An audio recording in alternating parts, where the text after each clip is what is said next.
.idaho.gov. We're a valley-wide country store. For 100 years, we've been your #1 choice for food, fuel, farm supplies, and just about everything else you could need to get you through your day. We know you work until the job is done, and so do we. For gas on the go, or a little extra to help you get down the road, you can count on us. We are proud to employ your neighbors and to be a cornerstone of your community. We're valley-wide. Yesterday, today, and tomorrow. We're here for you. A hit in the morning, another between class, after school, and more before bed. Vaping sucks you in quick. Not to mention all the chemicals and health problems everyone's talking about. That's why thousands of teens are ready to take back their life their own way with My Life, My Quit. When you sign up with us, you'll get a free and simple quit plan that makes it easier to stop vaping. Visit mylifemyquit.com or text Start My Quit to 36072. You train, you sweat, you practice, you go for the gold, you give 110%, but most of all, you aim for greatness. And Milk is the performance enhancer that can help get you to your goal. Trusted by athletes and backed by science, there's a healthy helping of greatness in every refreshing glass of milk. So let nature's original sports drink help quench your thirst for greatness. For more help finding your greatness, visit unbottled.com. I decided to get vaccinated because I wanted to protect myself and my family and my customers from COVID-19. When I went to get my COVID-19 vaccine, it was an easy process, is readily available. Since I got vaccinated, I'm confident I'm protected against the COVID-19 virus. My life has returned to business as usual.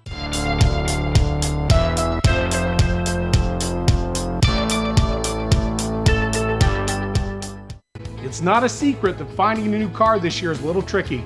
Between chip shortages and supply problems, there's more reasons than ever to come to our no-problem dealerships when you need a new car or truck. Our acquisitions team works hard to make sure that we have a great selection of vehicles to choose from, and our easy-to-buy, easy-to-do business with sales team is ready to deliver the same great value price that we've had for nearly 20 years.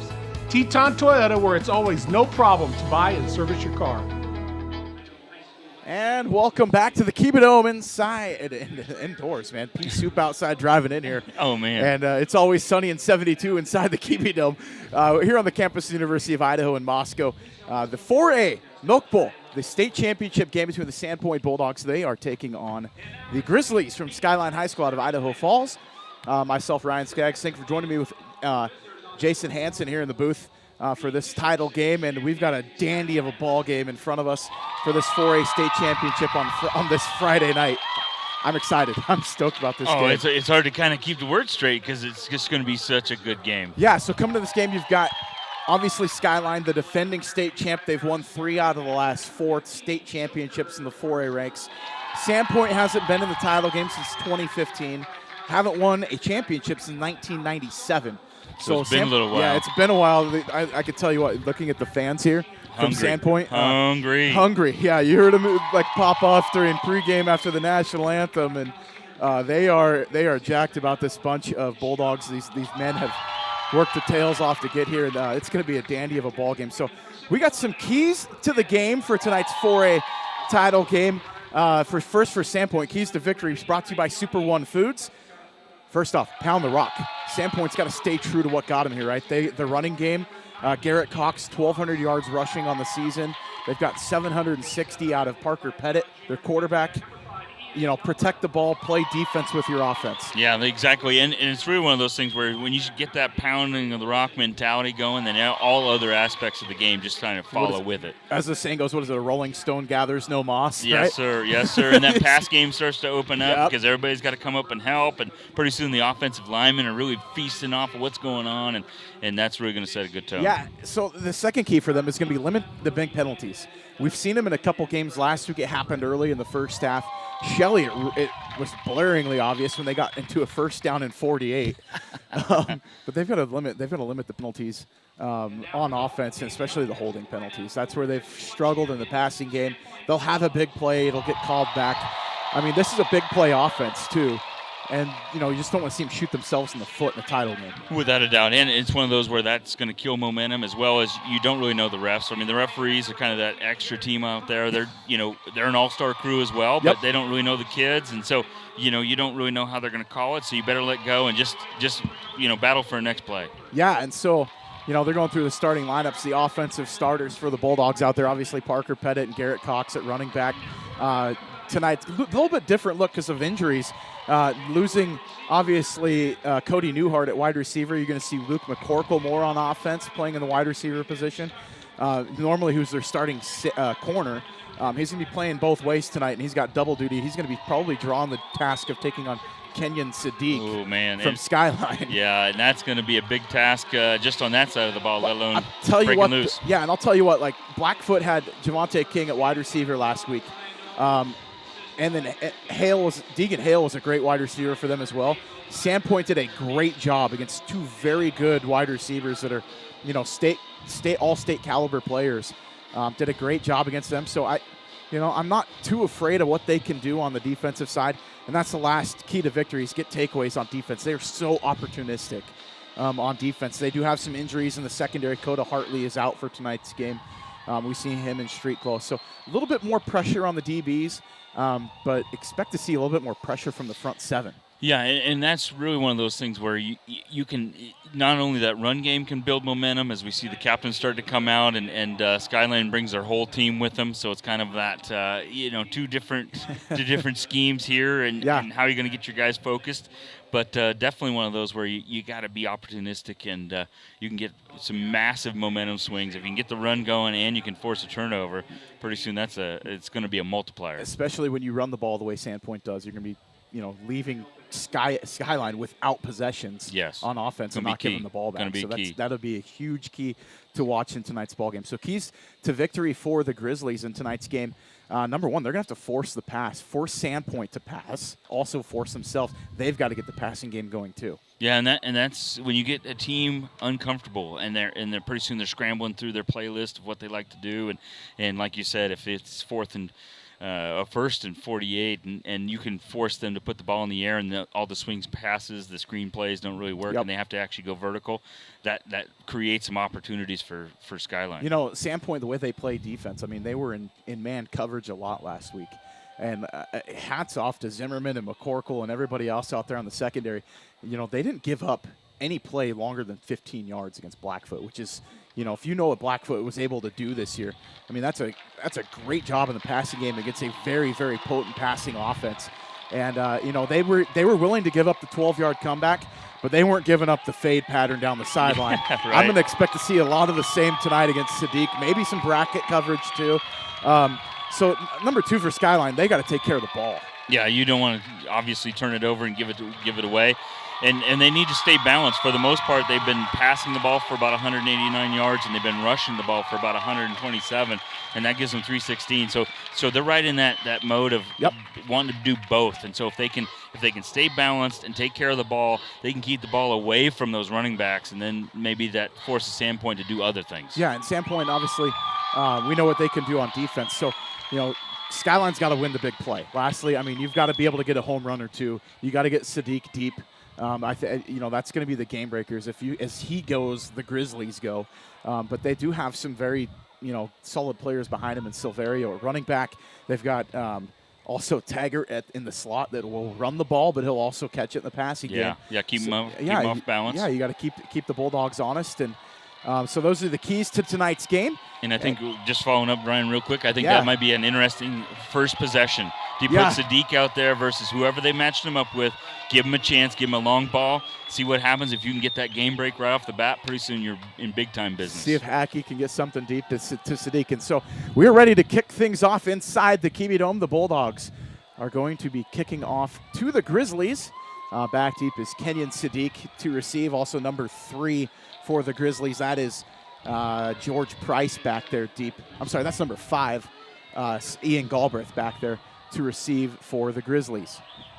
So teeing it up high and ready to go is Lasse Kuhn, the German foreign exchange student kicker that has an absolute howitzer of a leg. He's only had 1 kickoff returned in the postseason so far, so it'll be interesting to see how the kicking game plays into tonight's ball game inside the dome as the kick goes up, and guess what? Over the head of the receiver, right out the back of the end zone. No wind, perfect conditions. Coon's just like, yeah, coach, look at me, buddy. Got a couple claps going on, and nobody gives him a high five yet. He gets a double high five as he comes over. What's the golfer saying? Tee it high and let it fly. Yeah. Oh man, just kind of got a hold of it, which gives us the perfect angle to see what Skyline's going to want to. Skyline's going to want to do here on offense, and just come out and everything you want to do is right there in front of us, and we're going to get a matchup right here with 25 on Sadiq. Yeah. So I mean, we've got Sandpoint coming out in the 3-4. To line up to start things off here as Skyline's in the spread. They're going to hand it off to Sadiq actually on the counter coming across. He gets a nice little gain on first down, a gain of 8 on the carry. Don't see him carry too much, so they're trying to get him involved and just get him the ball any way possible. Yeah, extra touches, second and short. All of a sudden now they're rock and rolling. Anything that they want to do and try is wide open. So Hackey, the quarterback, has thrown for 2,000 yards this year, 30 touchdowns, only 8 interceptions. Very potent passing attack here for the Grizzlies on second down and short. Hackey in the gun. He's going to hand it off. Silverio inside, goes through one defender, gets close to the line to gain just across the 30 and is brought down. So pickup of 3, and that's good enough for a first down. Yeah, the D-line just kind of crushed in on him right there with the linebackers filling up. As you mentioned, that front 7 is going to have a lot of work to do if they can get Silverio all bottled up, and he gets a first down, but it wasn't a big gain like they were probably hoping. Yeah, and who would have thought that Skyline comes out and runs the ball twice to start. That's right. So a little bit bunch set here for the Grizzlies. In motion is Taggart going out to the far side, so 3 receivers are right. Hackey's going to roll out to the right. He's looking for his man. He's got Sadiq out on the right side, a gain of about 8 yards on first down. And the Grizzlies are moving, putting the drive together. Nice job using formations and some motions by Coach Berger, just keeping things fresh, off balance. Maybe some things that they tried early in the year that's coming back on them, and so that way Sandpoint has to kind of scratch ahead and go, okay, here we go. Sandpoint was last week a bend but don't break defense. Giving up a little bit in the passing game, so this doesn't really surprise me as Skyline comes out in the spread, 2 receivers to each side. Hackey in the shotgun. He's got Silverio on the backfield with him. And snap goes back. Handoff. Quick hit. Ball's on the ground. Is it loose? And Silverio may have fell on it. And that'll bring up third down. So. Got on there quick. Heads up play. Been deadly. Yeah, heads up play. He must have heard the keys to the game. He just jumped on it. He didn't try and pick it up and try and get any yards. You've got third and short already. Just go with it. And here come the fans, the faithful from Sandpoint, making their efforts known early on as the noise kicking up in the dome a notch as Hackey's in the gun, tight bunch formation with 3 receivers to the right as Taggart goes in motion. Snap back, roll out. Hackey looking for his man, looking for Sadiq. He's going to go over the top. He's got Taggart. Lays out in, incomplete, almost a beautiful catch. He just dropped it right there in the bucket. Man, Taggart had it in his hands, but when you make contact with the ground, out it pops. Oh boy, that played into Sandpoint's hands right there. Gutsy call on third down, too. Yeah, but right on the money. Right on the money. Take a shot here in the championship game as we're going to see the first punt of the ball game. And I believe that's Sadiq back there ready to punt. And I was watching him in pregame, and, man, he has got a leg. Yeah. And this early on, being an old A-man guy, I'm thinking Sadiq's one of your best players. And he's back there. Extra touch as he rolls off right. Look at me, A-man guy. There's the fake. Does he get to the line to gain? He might be just shy. We'll see what the spot gives him. His knee was down. They went for the – I told you. It's like, watch the fake. And yeah. Red's pointing one way, light blue's pointing the other. They might get a measurement here. I think we got to get a measure. Yeah, they're getting first down. Sandpoint got the stop. Important stop. That is as good as a turnover, Coach. Yes, sir. Yeah, especially where they kind of put a lot of chips in that bag because you gave them a short field now, and you kind of used one of your trick plays and didn't get it. They needed about 2.5, and they got 2 1/3. Yeah. I kind of thought we were going to see a measurement. The lines are straight in here in the dome, and the field was painted a long time ago, but yeah. We'll see Sandpoint's rolling. Yeah, we'll see what the Bulldogs can do on offense as they get their first touch. The ball at the 41-yard line. Pettit going to be in the pistol with Cox behind him. 2 receivers each side. Handoff, Cox straight ahead, finds a hole, through a couple defenders, drags a man with him, and he's down to the 35. Gain of 6 on first down. Yeah, and that's just like you mentioned. You just want to pound the rock. Don't get too fancy. Don't try and get exotic right now. Just do you. And here we go, right? Quick set, right back up to the line of scrimmage as we got Vandenberg, the 2 upbacks in the backfield for the Bulldogs. Haven't really seen this year. Cox going to go over the left side through a couple defenders. He's still on his feet. What a nimble runner as he hits the 30 in the line to gain. That's going to be a first down for the Bulldogs. Yeah, and he bounces off the first 2 guys and almost breaks out to the outside. Everybody was pressed up to the line of scrimmage. It looked almost like 11 guys in the box, and everybody was on the inside, and they left the outside open for almost a sweep to get to the outside. It looks like it was 3rd and short, though. Oh, they got him just short of the first down, so we'll give him only a gain of 4 on that one, but we will see a 3rd down play here as they see if Skyline can get a stop of their own. Pettit up under center. In the old school wing T-set, turnaround handoff, dive straight ahead. Oh. Ball's on the ground, and Vandenberg coughed it up in recovery from Skyline. Yeah, and that's a bummer for Sandpoint because he was angling himself to get outside because everybody was so packed in because it was going to be pressed up the middle. He's like, man, I can bounce this thing, and maybe he had the field, just lost concentration. It looked like a good clean handoff, but that's couldn't get it secured and coughed it up. Skyline was hoping for right there. So turnover on the fumble from Vandenberg, and Skyline's in business now. Ball at the we'll call it the 31-yard line. Or the 32. They're just shy of the 32, past the 31. So here comes Hackey back out. And the Skyline offense. Taggart in motion. He's going to hand it on the sweep. He's going across, and he's going to get brought down just behind the line of scrimmage. Great pursuit angle. That was Sherrill on the tackle for loss. Yeah, trying to explore that outside from the inside, and Sandpoint wasn't having any of it. I mean, that's if you want to say something that's obvious on film when they run that, it's 50-50 Taggart taking it on the sweep. Yeah, well, and you have to respect it every time. So 2nd down and long here for the Grizzlies as they're in the huddle. They're calling the play out. Sadiq on the far sideline. He's on the boundary at wide receiver. And 2 receivers out to the left side. Hackey gets the snap. He's going to roll out to his right. He's looking in the direction of Sadiq. He has him at the 40. Pushes forward, bowls over a man. Runs through Luke McCorkle. And picks up the first down, a gain of 12. Yeah, just hitched up on the 9 and powered himself for a couple extra, and they gave him a nice little cushion there. So the respect and the speed game over the top, which you need to do if you're going to play man-to-man and somebody's big and strong and can get out and run. So this is the first time I haven't been in the stands since the Coeur d'Alene post-fall. Is it a little quiet here? It's a little quiet up here. It's first down and 10 from the 45-yard line of the Grizzlies. And 3 receivers out to the left, a tight end and 2 receivers out to the left. Sadiq to himself out to the right. Snap, Hackey, handoff, Silverio left side. Stiff arms one defender. He's across the 50, and he's going to get run out of bounds at the 49-yard line. So a gain of 6 on the carry, maybe 7. Yeah, Lane Dunkel just about had him down by himself for either a just short gain or a loss, but he just kind of bounced off that face mask and off he ran. And ate a forearm shiver. Yeah. So now you've got Sadiq out to the wide. He's on the field side. The ball on the left hash. Skyline going right to left across your screen. Still no score in the ball game. 7:51 left here in the first quarter of play. Hackey in the shotgun.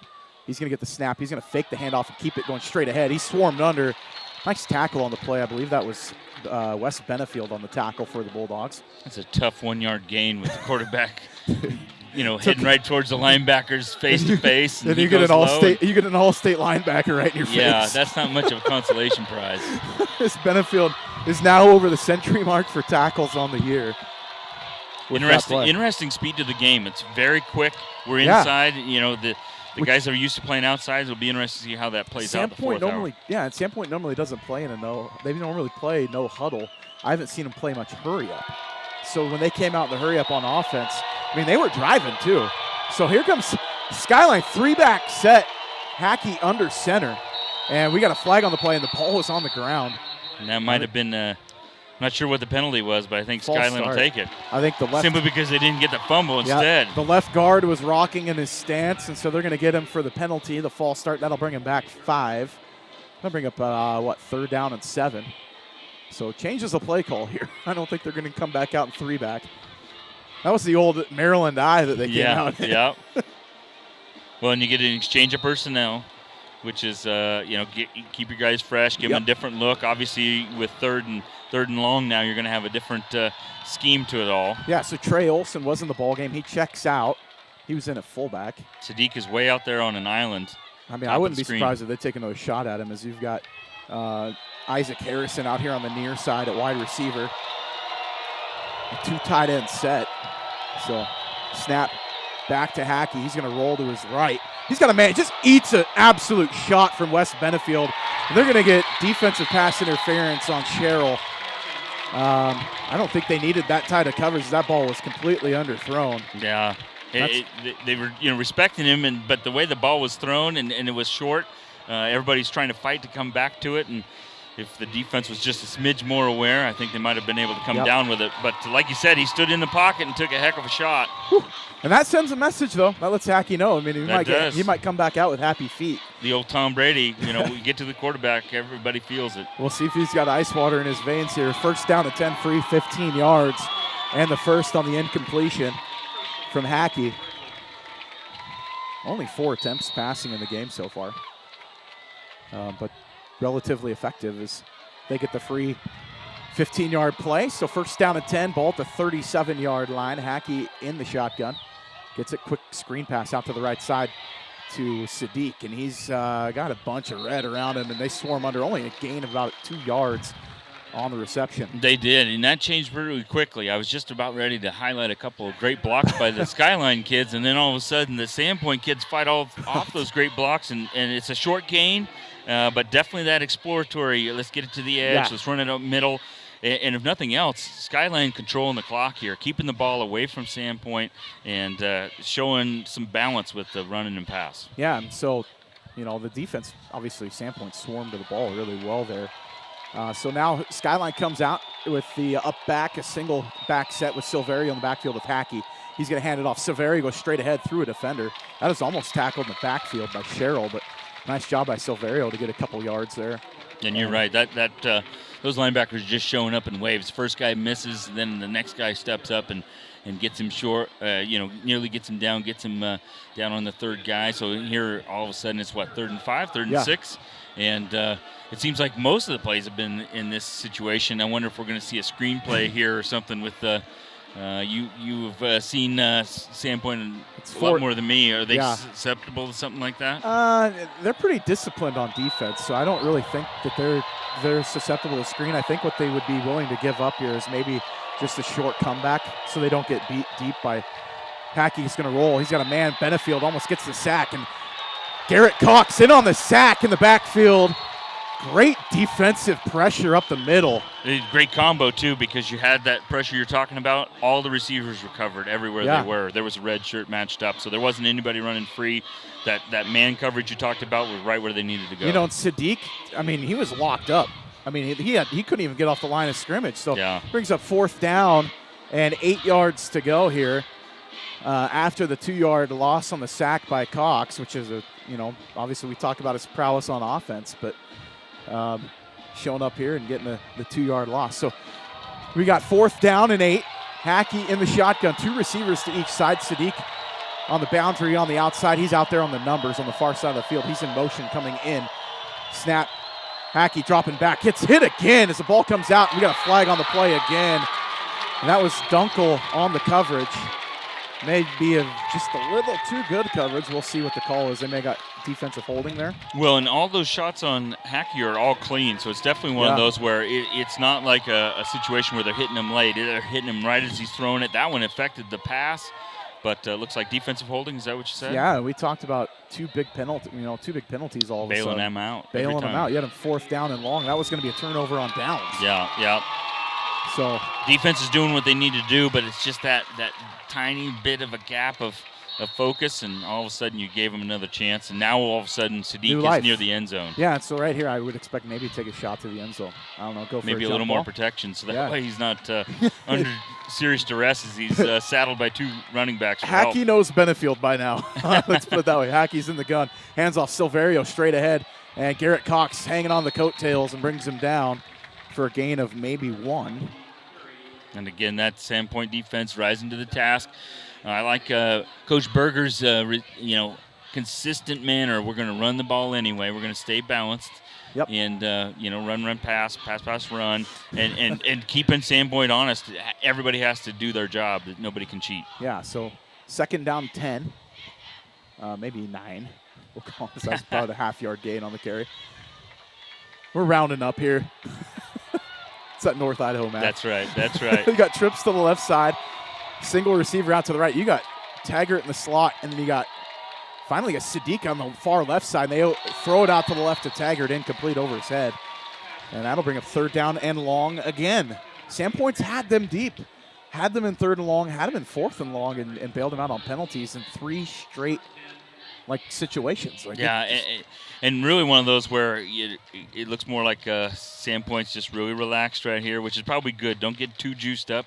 They don't freak out. And just use that focus right here to make sure you don't bail them out on this. So Blackfoot had them in this position last week, and they came away with an interception in the same position. So we'll see what they do on defense here. See if they take a shot to Sadiq, because he's going to be in motion coming in. Hackey's going to drop back to pass. He's looking for his man Sadiq coming across, and he's got the end zone. He's going to walk into the end zone from 21 or from 19 yards out for the touchdown. Great play call. Just hitting Sadiq on the motion and just carrying that momentum all the way across. Yeah, we've seen him on the line of scrimmage, which gives him a nice, good release. Maybe if he's going to try and go long. This time they put him in motion, like you said, a little bit of short motion, and then he's able to build up some momentum and get across the formation. And they had the receivers on the far side going in, and that kind of created some mess for the defenders to have to cover through all that junk. So Skyline draws first blood, and the kick is up and good. So they got a 7-0 lead here early in the first half of tonight's ballgame. I want to thank some sponsors and give some love. First off, thank Parker Toyota of Coeur d'Alene, been serving the good folks in North Idaho for over 3 decades. People consistently tell them they enjoy dealing with their locally owned no-problem dealership. With hundreds of new and used cars, you can find the right vehicle to meet your specific needs and fit your budget as well. From small economy cars and award-winning mid and full-size sedans, SUVs, minivans, the Tacoma and Tundra truck. If you'd rather shop from home, you can check them out online at parkertoyota.com for their online inventory. New cars, used cars, maintenance and service. Visit Parker Toyota on the corner of Kathleen and Highway 95 in Coeur d'Alene. Discover for yourself the no-problem difference.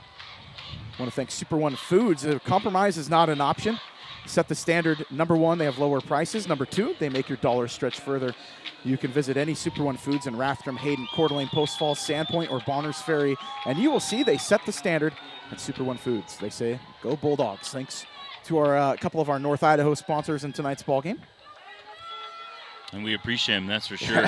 Anytime we can be in the dome for a game and be up here above the stands, we'll take it. They're paying the bills for us to be here, so we are more than grateful of our sponsors of tonight's ball game. And I'll actually get you the officials crew here after the kick on the change of possessions. Skyline tees it up and kicks it. Dunkel back there. He's going to receive in the end zone for the touchback, so Sandpoint's going to start at the 20-yard line.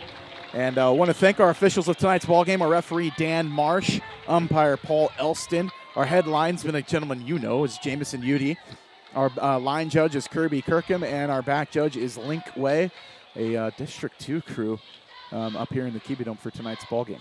And we appreciate those officials, that's for sure. You know, I was just going to say, things are actually on schedule. Yeah. Skyline started with the ball. They did score first. So Sandpoint, you know, as much as they probably missed some massive opportunities there, really, You're right where you probably would have been anyway if they just scored on the first one. Yeah, so, I mean, Sandpoint was driving, too, and after that turnover could have been a really good thing because Pettit's going to be in the pistol. He's going to roll and scramble, picks up 9 on the scramble.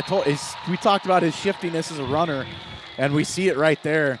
And first down, picking up 9 yards on the scramble. Does an excellent job of reading it. The receivers were out on routes. It wasn't really a quarterback draw as I saw it. It's just one of those where he just read it, felt it, and got a nice gain. So 2 receivers each side.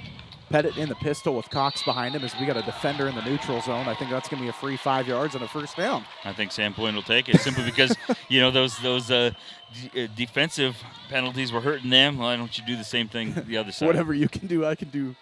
I don't know how to say better, but. they're talking about. They're going to get a false start, actually, on the Bulldogs. Double hitch with a snap of the ball, they say. Maybe, yeah. Okay. They're down there a little closer, I guess. So 2:39 left here in the first quarter of play. Sandpoint losing 5 on the penalty after the 9-yard gain from Parker Pettit. So looking at second down and 6 yards to go here. Pettit going to be in the pistol. Cox in the backfield with him. 2 receivers to each side is the clap snap. I seeing it a lot more in high school football. We see it a lot in college. Definitely takes some getting used to. As Pettit's going to drop and get the pass and looking for his receiver and throws it over the head of his intended receiver, number 24. That's Nathan Robert, and threw into double coverage too. Yeah, and I'm not going to lie. I had anticipated Cox getting the ball on that. They meant to throw the first down, and then they kind of had the hiccup, and that one almost was picked off simply because there was more defenders than offense in that area. And they kind of disguised that coverage too. They ended up bracketing the receiver, and almost the outside receiver releasing deep was actually open. So tight bunch, trips to the right. Pettit's going to get the snap. He drops back. He's looking for a man. He's scrambling. He's got Vandenberg in and out of the hands. Nice defense there by the Grizzlies. Was that number 21 on the coverage?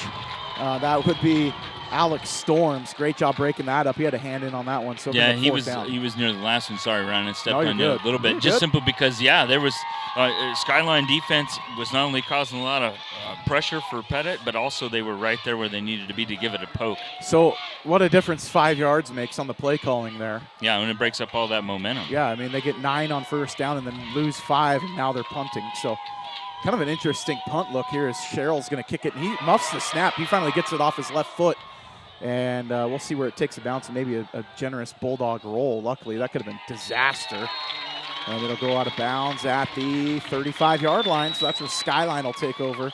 Yeah, you wouldn't want offense. that to happen if you're a Sandpoint fan, but you do get the ball picked up, you do get it punted, and you get a nice punt out of it. So in that situation, that is the best-case scenario. Let's yes, put it that sir. way. Thanks, sponsor C&B Operations. For all your commercial John Deere new and used agriculture equipment, choose C&B Operations, Eastern Idaho's premier John Deere dealership. Visit C&B Operations at 1102 West Bridge Street in Blackfoot for all your equipment needs, or visit them online at deerequipment.com. That's DEERE equipment.com. At C&B Operations Blackfoot, proud supporter of student athletes, and wish them good luck in tonight's ball game. As Hackey's going to be in the gun, as Skyline's on offense again. He's going to roll out, handoff, reverse kind of an inside draw play. Silverio across the 45, just shy of the 50. Nice gain of 14 on first down. Yeah, that was a nice compliment to what we've already seen some rollouts. We've already seen some runs. This time they've kind of put the two of them together. Offensive line from Skyline did an excellent job of giving them quite a lane to get through there. Didn't need to make a move in the hole. Yeah, we've seen Hackey roll out quite a bit early on, and all he does is roll out, takes about 3 steps, and then runs right into Silverio on the inside handoff and cuts it back on the draw play for 14. And he appreciated the fact that he wasn't under duress. So Wes Benefield wasn't there making his presence known either. Hackey's going to be in the gun, empty set. And over the head of Hackey, he's going to have to go dive on it, and he gets it back. A huge loss on the play. The snap sailing over the head of Hackey, and that's a loss of almost 20, isn't it? I mean, just shy of 20 yards. Yes, sir. I got my shoes off and counting. So definitely one of those where it looked like the Sandpoint might have been inching up a little bit of pressure. Maybe the center was thinking, okay, I'm going to have to get this block combo here. And it was way over the top of Hackey's head. And smart play, just get down on it. Don't try and pick it up and then do something worse. So officially a loss of 21 on the play. So it brings up second down and 31 to go. They've got to get to the 41 on the opposite side of the 50 for a first down. So you've got spread here, maybe taking a shot to Sadiq. I don't know, but quick pass out to the right side. Sadiq on the quick screen. He's got Zimmerman out there. And nice defense by the Bulldogs to bring him down.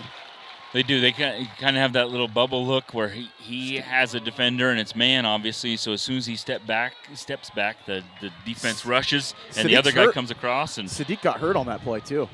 We'll see if he's going to stay in the ball game as he's holding his wrist. Maybe he's just saying, Coach, send me deep. I'm ready. So great coverage out there by the Bulldogs. That was Barlow out there. Quite frankly, we might have the quarter, 10 seconds left. We got 10 seconds here left in the first quarter. Hackey going to be in the gun. 3 receivers out to the left side. Sadiq, the single receiver to the right. He's running deep. They're going to throw it deep. The ball's up for grabs. We'll see who comes away with it. Another flag comes sailing in from nowhere. I don't know. That looked like it came off the sideline. Yeah, that one looked like a 50-50 ball. And that was thrown before the ball even arrived to Sadiq.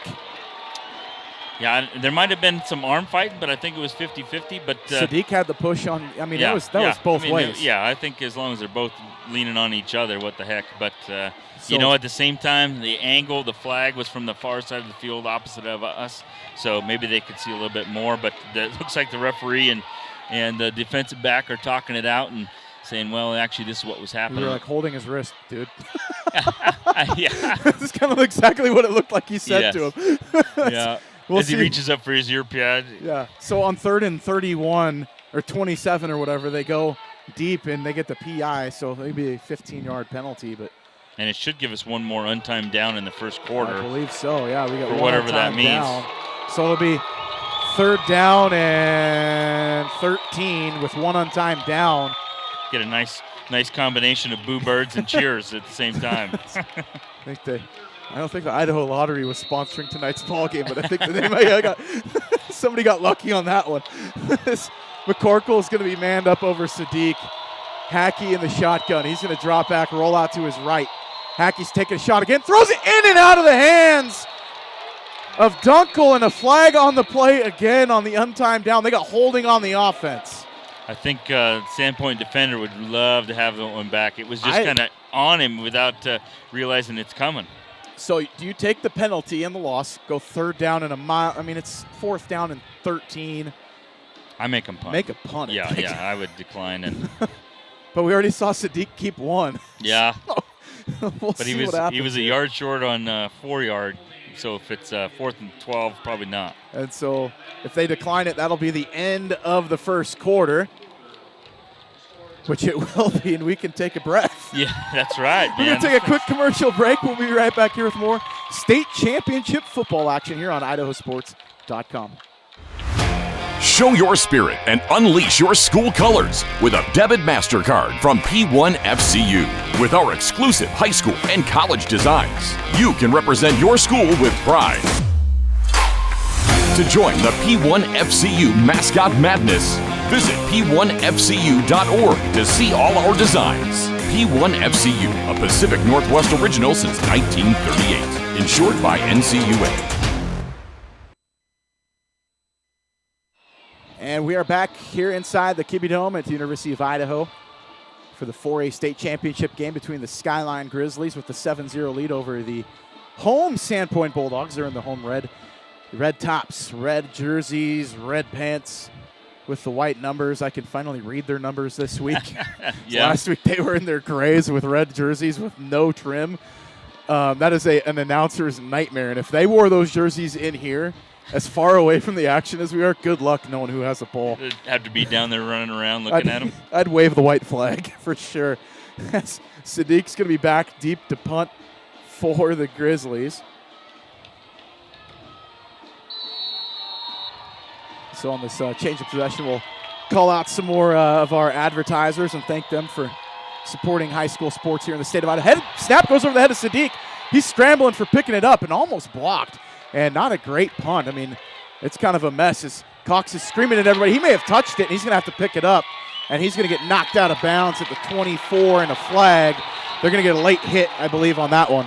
Yeah, the initial contact started inbounds, but by the time that they twisted, turned, and threw him down, they were several yards out of bounds. I don't think it was super malicious, but it was definitely a penalty. It was enough to draw the penalty. And, I mean, that with the penalty and the yardage, I mean, you're looking – gosh, a net on that play of 14 yards. There wasn't 2 flags on this play, was there? There may have been one on the sideline, too. I see the one on the sideline. I saw the other one. They got personal foul on. That's the only one they called. Okay. I wasn't quite sure if there was 2 for a couple of other things. Not because there was any kind of mischief. It was just one of those where I wasn't quite sure if there was a hold or whatnot. Yeah, so I said 14 net on the play. No. No, it is not. That is a net on the play of 11. Yeah. They got the first down. I mean, well, somebody got a first down. So Sandpoint's going to come out on offense. Pettit going to be in the pistol. Cox in the backfield with him. We've been seeing the guys going two ways. I mean, you're in the title game. You got to throw it all out there. With the injury issues that Sandpoint's had down the stretch, what do you got left? Let's see what you got in the tank for the title game. So Pettit in the gun. He's going to hand it. Actually, he's going to keep it going straight ahead, and he's going to pick up one on the carry. Yeah, that was tough sledding. They seemed like they were ready for that up the middle, that's for sure. Yeah, I mean, because they didn't even follow Cox on the fake. No. Nobody was buying that one. Which I'm sure the coaches to our left or right are thinking, okay, here's what we're going to do next. So Pettit going to be in the pistol with Cox behind him. He's got Vandenberg as the up back. Kind of in that tight slot look. Inside handoff. Cox goes straight ahead through a defender. He's across midfield. Nice carry. Ball's on the ground. Skyline picks it up, coming back the other way down the sideline. At the 30, the 20, Pettit running him down and catches him at the 6-yard line. What a turn of events. Cox is fighting for a couple of extra yards. He breaks his way through there, right? He was able to get the mass of humanities behind him. It looks like he's fighting for that extra yard. Just happens to hit his elbow, pop it up. Down the sideline, Skyline goes. Pettit, what the heck? Yeah. Makes a heck of an angle. Touchdown saving tackle. But Galbraith gets the recovery on the fumble, and he takes it back, 52 yards all the way inside the 10 to the 6. Yeah. Wow. I mean, this has been a weird start to this game. As Skyline's got the ball now at the 6-yard line, first down and goal with 11:06 left here in the first half. So here's that Maryland eye look for the Grizzlies as Hackey's under center. He's going to turn around and pitch it wide to Taggart. He's going to dodge one defender. He's across the one and into the end zone. Touchdown, Grizzlies. Looked like by formation, everybody was thinking, okay, we're going to go between the tight ends, so it's going to be up the middle. Yep. And he was just able to kind of move his way through things, and there wasn't much on the outside. And, excellent job by there, and one-on-one, and he's able to pick up what he needed, and he's laying in the end zone. That was like a naked toss play. Yeah. Don't really see that. Everybody went right, and it was almost like hey, we dare you to leave a defender out on the boundary. So snap rolls back. It's going to be placed, and kick is up and knocks it through. So now it's a 14-0 lead for the Grizzlies on the Bulldogs from Sandpoint. And battle of attrition. Now can Sandpoint weather the storm from 14 down here in the second quarter? I want to thank one of our sponsors, Keith Bowe, North Idaho Life Real Estate.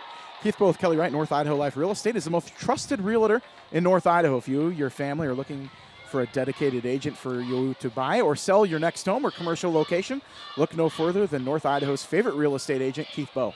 Voted best real estate agent in North Idaho 3 years in a row. You can email him at keith@northidaholife.com or give him a call, 206-390-9090. Keith wishes the Sandpoint Bulldogs congratulations on an excellent season and good luck in tonight's ballgame. Trying to catch our breath. That's right. Yes, sir. Interesting turn of events there to kind of wind things through that. Well, and Sandpoint's got a little bit of a hole. Turnover, like you said, they can get things going. They can get that run game off to a good start. But they can run. They've been moving the ball. That's the thing. Yes, sir. Cox had 16 on that carry before he fumbled it.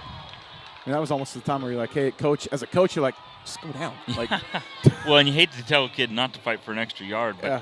But sometimes trouble is on the next step. Yeah, and that's I believe that is his first fumble on the season, if I'm not mistaken. So done a great job taking care of the football and just puts it on the turf here. And Skyline turns it into points as they're going to kick things off. Nice kick. Going to be actually fielded inside the field of play. So we're going to have a return here.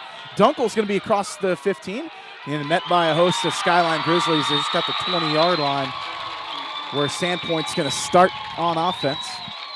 Here again on their, third possession of the ball game? Fourth possession now? Yes. Yeah. Want to thank Rockwell Homes in Idaho Falls as Southeast Idaho's #1 home builder. By using local subcontractors and upholding the highest quality standards, Rockwell Homes strives to exceed your expectations and create a unique and innovative home tailored to your needs and lifestyle. Are you ready to start building your dream home? Let Rockwell Homes help you design the perfect place for you and your family. You can go see them online at rockwellhomes.net. Johnson and family at Rockwell Homes wish the Grizzlies best of luck in tonight's ballgame.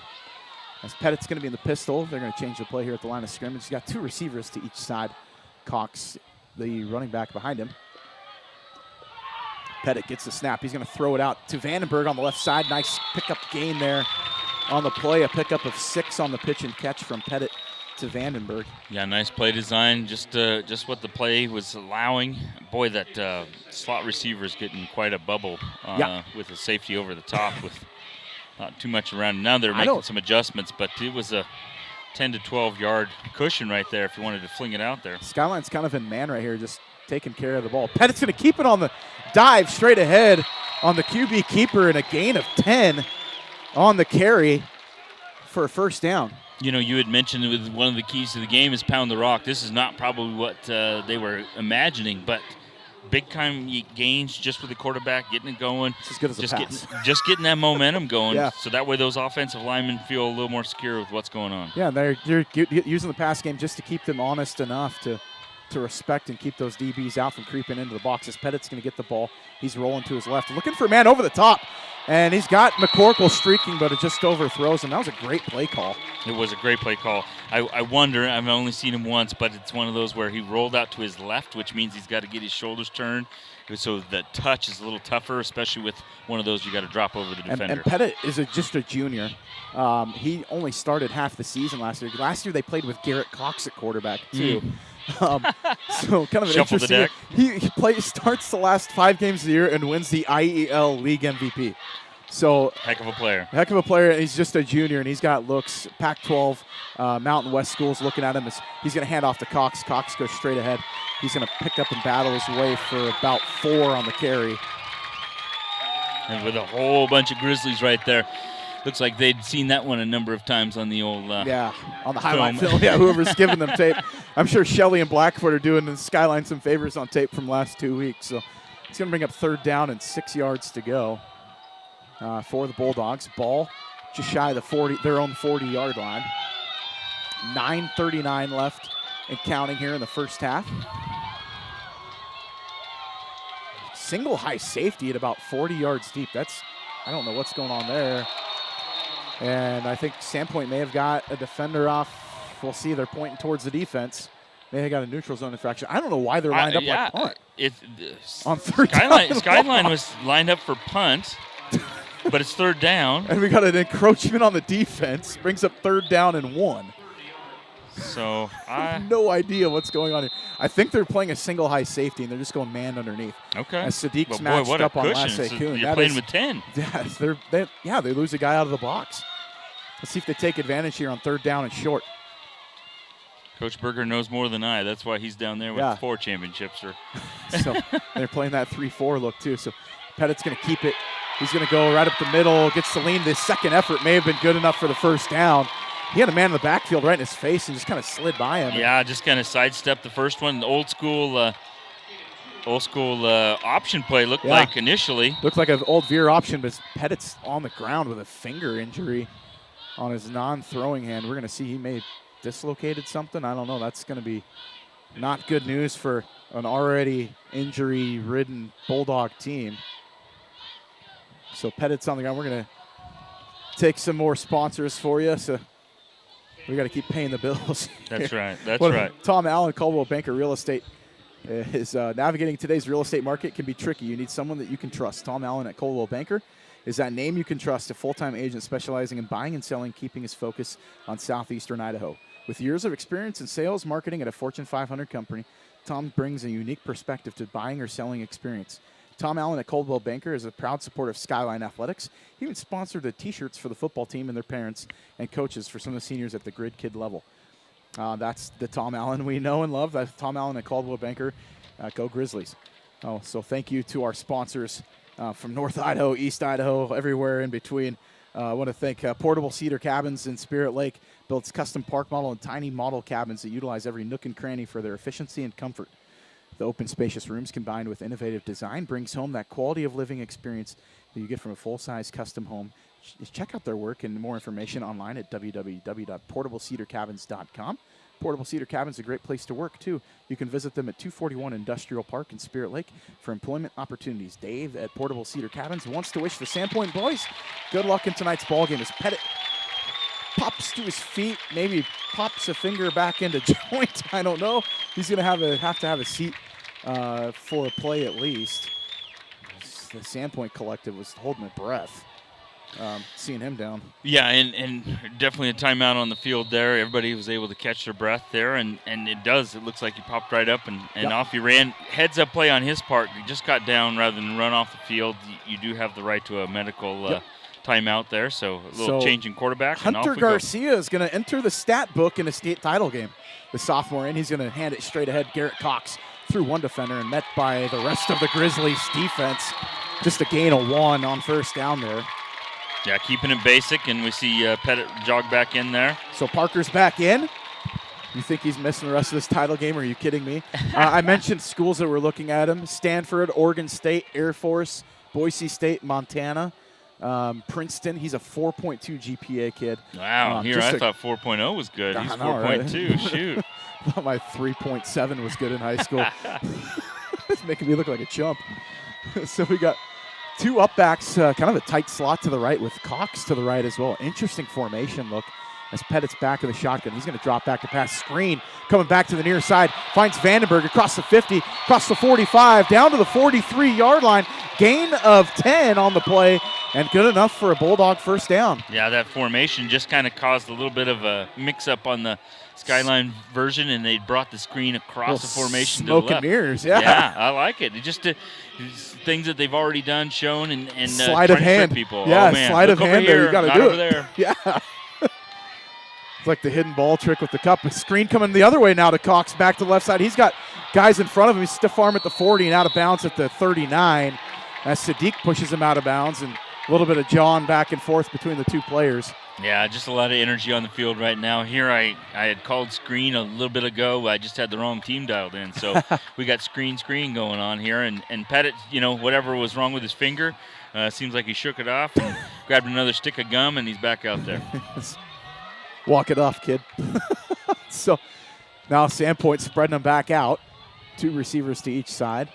Pettit in the backfield with Cox. Vandenberg now moving inside to the up back. They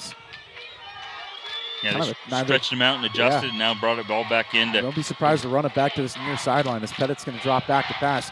The pass to the Cox on the far outside the numbers. Through one tackler, through another, spins ahead. Nice gain on the play. Pickup of, 5 yards on the pass and catch. Yeah, it looks like, as you mentioned before, Skyline went just man under with the safety deep over the top to just trying to shield everything in case it gets deep on them. That first initial tackler just wasn't able to do it. Now they got a nice little gain out of it. Yeah, you want to try to tackle Garrett Cox in space? Never. Best I would of never luck want to do that. 7:20 left here in the first half to play. Pettit in the pistol, waiting for the snap. And they're going to go trips to the left side, single receiver out to the far side. I don't know if Max Frank has finally made it into the ballgame or not. As Pettit gets the handoff straight ahead, and the bowling ball goes forward. He was hit like at 1, and he just absolutely drove his way forward. Spin, twist, keep those feet moving. We might get a measurement here as it's going to be close for the first down. We'll see. Last time we said that, they just... he's waving his hands over. We'll see. Are we going to get sticks coming out? I think we will. Yeah, that's a good call. My old football coach and me coming out. We got a measurement coming up. It's going to be 3rd down and short, or is it going to be 1st down and 10 as Cox picked up 3 on the carry. It's like, nope, no free yards here. They're going to be just short. It's going to be 3rd down and inches. Nope, 4th down and inches. I apologize. That was already 3rd down. I mean, they are 2 links shy of the 1st down. Yeah, and that kind of shows maybe the referee's hesitation of just giving it away. Mm-hmm. What do you think, little Cox pounding it up the middle here? They're going to keep it with Pettit. We'll see. I don't know. They got some beef up front now as Skyline looks like they're going to stack over the ball, maybe get a little push, and we're going to get a timeout. And I think that's a smart decision to talk this one over. Yeah. 4th down and 1 with a lot to lose at this point in the ballgame as Sandpoint's down 14. So I want to thank another one of our sponsors in tonight's ball game. Conan Heating and Air Conditioning is your Lennox Premier dealer in Idaho Falls. Conan Heating and Air Conditioning has been providing superior HVAC service in the Idaho Falls area since 1946. That is over 75 years with highly qualified and experienced technicians. No job is too big or small for all your furnace repair needs in Idaho Falls. Trust the job to Conan Heating and Air Conditioning. You can visit them online for more information at www.conanheating.com. So 6:50 left in the first half to play. You got something going on for me. I think you got Wes Benefield coming in on offense. Yeah, I was just going to say that they just kind of motioned him from the sideline, so it'll be kind of interesting. Beefy kid, and maybe one more body just to put up there, and like you mentioned, no need to get exotic. Just do you and just get that first down and stay in business. So he's got 2 carries in the postseason. I know of both of these. One of them went for a touchdown. Uh-oh. Are you calling it? I'm not saying he's. I'm saying that I would not be surprised if he gets it. If they go under center and he gets it diving straight ahead with a head of steam, and see if he can't pick up an inch and a half. Yeah, right. Wes Benefield, the junior. You might have been calling it right from the beginning with Pettit. Just all this distraction, new guy in, and just quarterback sneak. And they're going to hand it. And they're going to walk. Oh, Cox over the left side across the 20 to the 10 inside the 5. Touchdown Bulldogs on 4th down and short. They go with the counter and nobody's home. Yeah, just like we were thinking, oh, here comes a big power run up the middle. Skip that, get to the outside. Skyline had kind of packed everybody in there, make sure it's just a mass of humanity. Nobody can get it.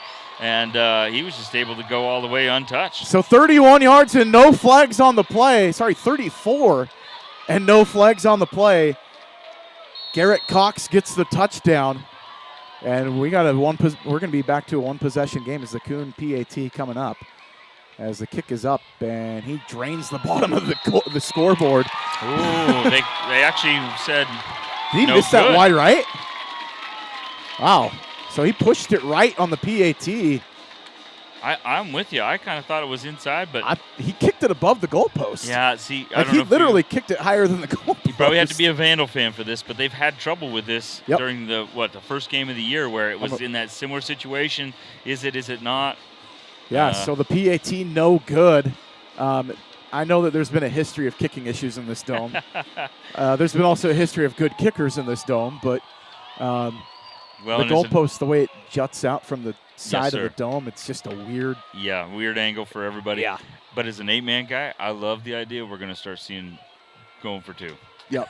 Well, I mean, they haven't really had to other than the Blackfoot game. I mean, Lasse Kuhn has been a great kicker all year. Solid without a doubt. I'm not trying to say that. I'm just simply saying that I like to see those high pressure, one play, got to get it kind of deals. And this is such a good game already. Let's add another little dash of hot sauce to heat it up a little bit more. That actually would add a nice element. It would be, if you looked at the puncher's duel of it, it would favor Sandpoint, that situation, if you're going from the 3. Yeah, especially after what we just saw. Man, as Cox goes 34 yards on the counter on 4th and inches. As the Coon kickoff is going to be received inbounds and going to be brought down at the 4-yard line as Galbraith's going to get swallowed and runs through one defender, but he's going to be brought down to the 22-yard line. As he brought that, 21 yards on the return. And first down to 10 for the Grizzlies. A little bit of pace. I don't want to say slowing down. It feels like it. It feels like we're settling in a little bit. Like it's not as frenetic as we saw at the beginning of the game. 6:33 left here in the first half. 14-6 the lead for the Grizzlies. They got the ball at the 22-yard line.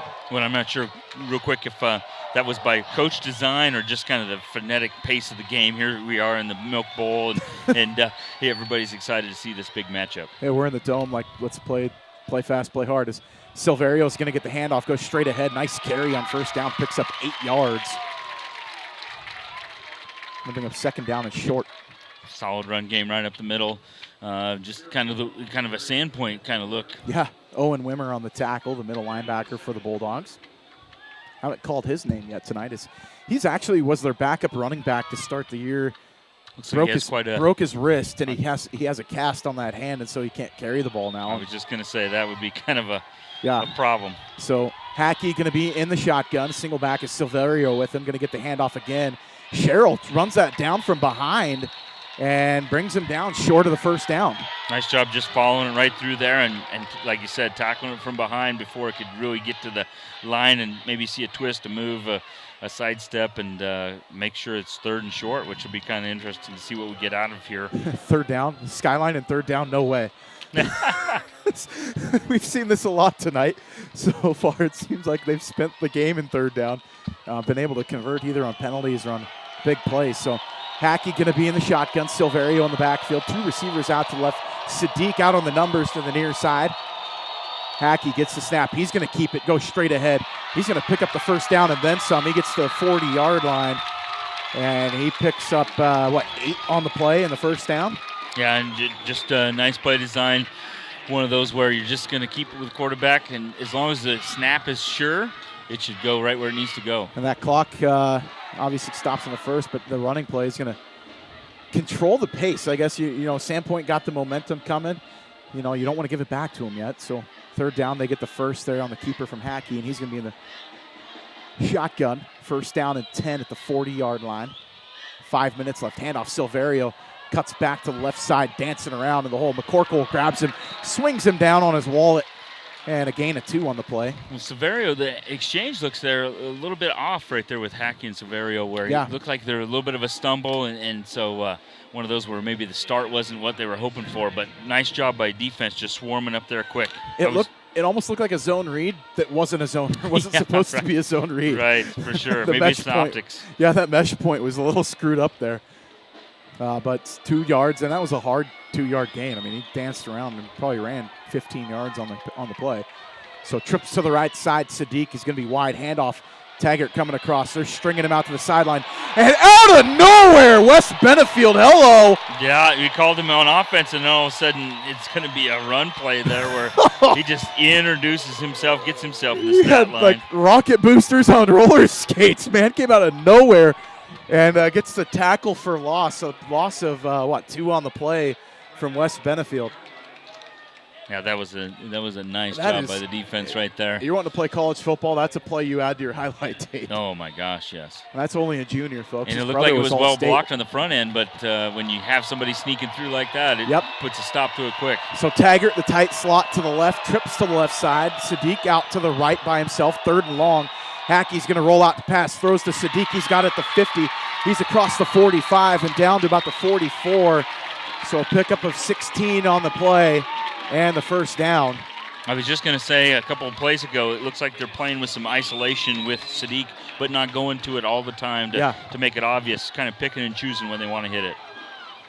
Like that, and not that McCorkle's been doing anything bad. He was there on the play, just a great catch. And Sadiq almost hit the ground, but was just nimble, kind of like a cat. Yeah. Got to his feet and ran it for 16. Just 2 great players making great plays, and Sadiq just happened to win that one. Yeah, so Hackey going to be in the shotgun. He's got 2 backs to the left. Motion man's Taggart coming across. Probably going to be handoff inside to Silverio. Through 1 defender. Cuts inside. Across the 30 to the 25. Through another defender. Still on his feet. Down just shy of the 20-yard line. Down to the 21.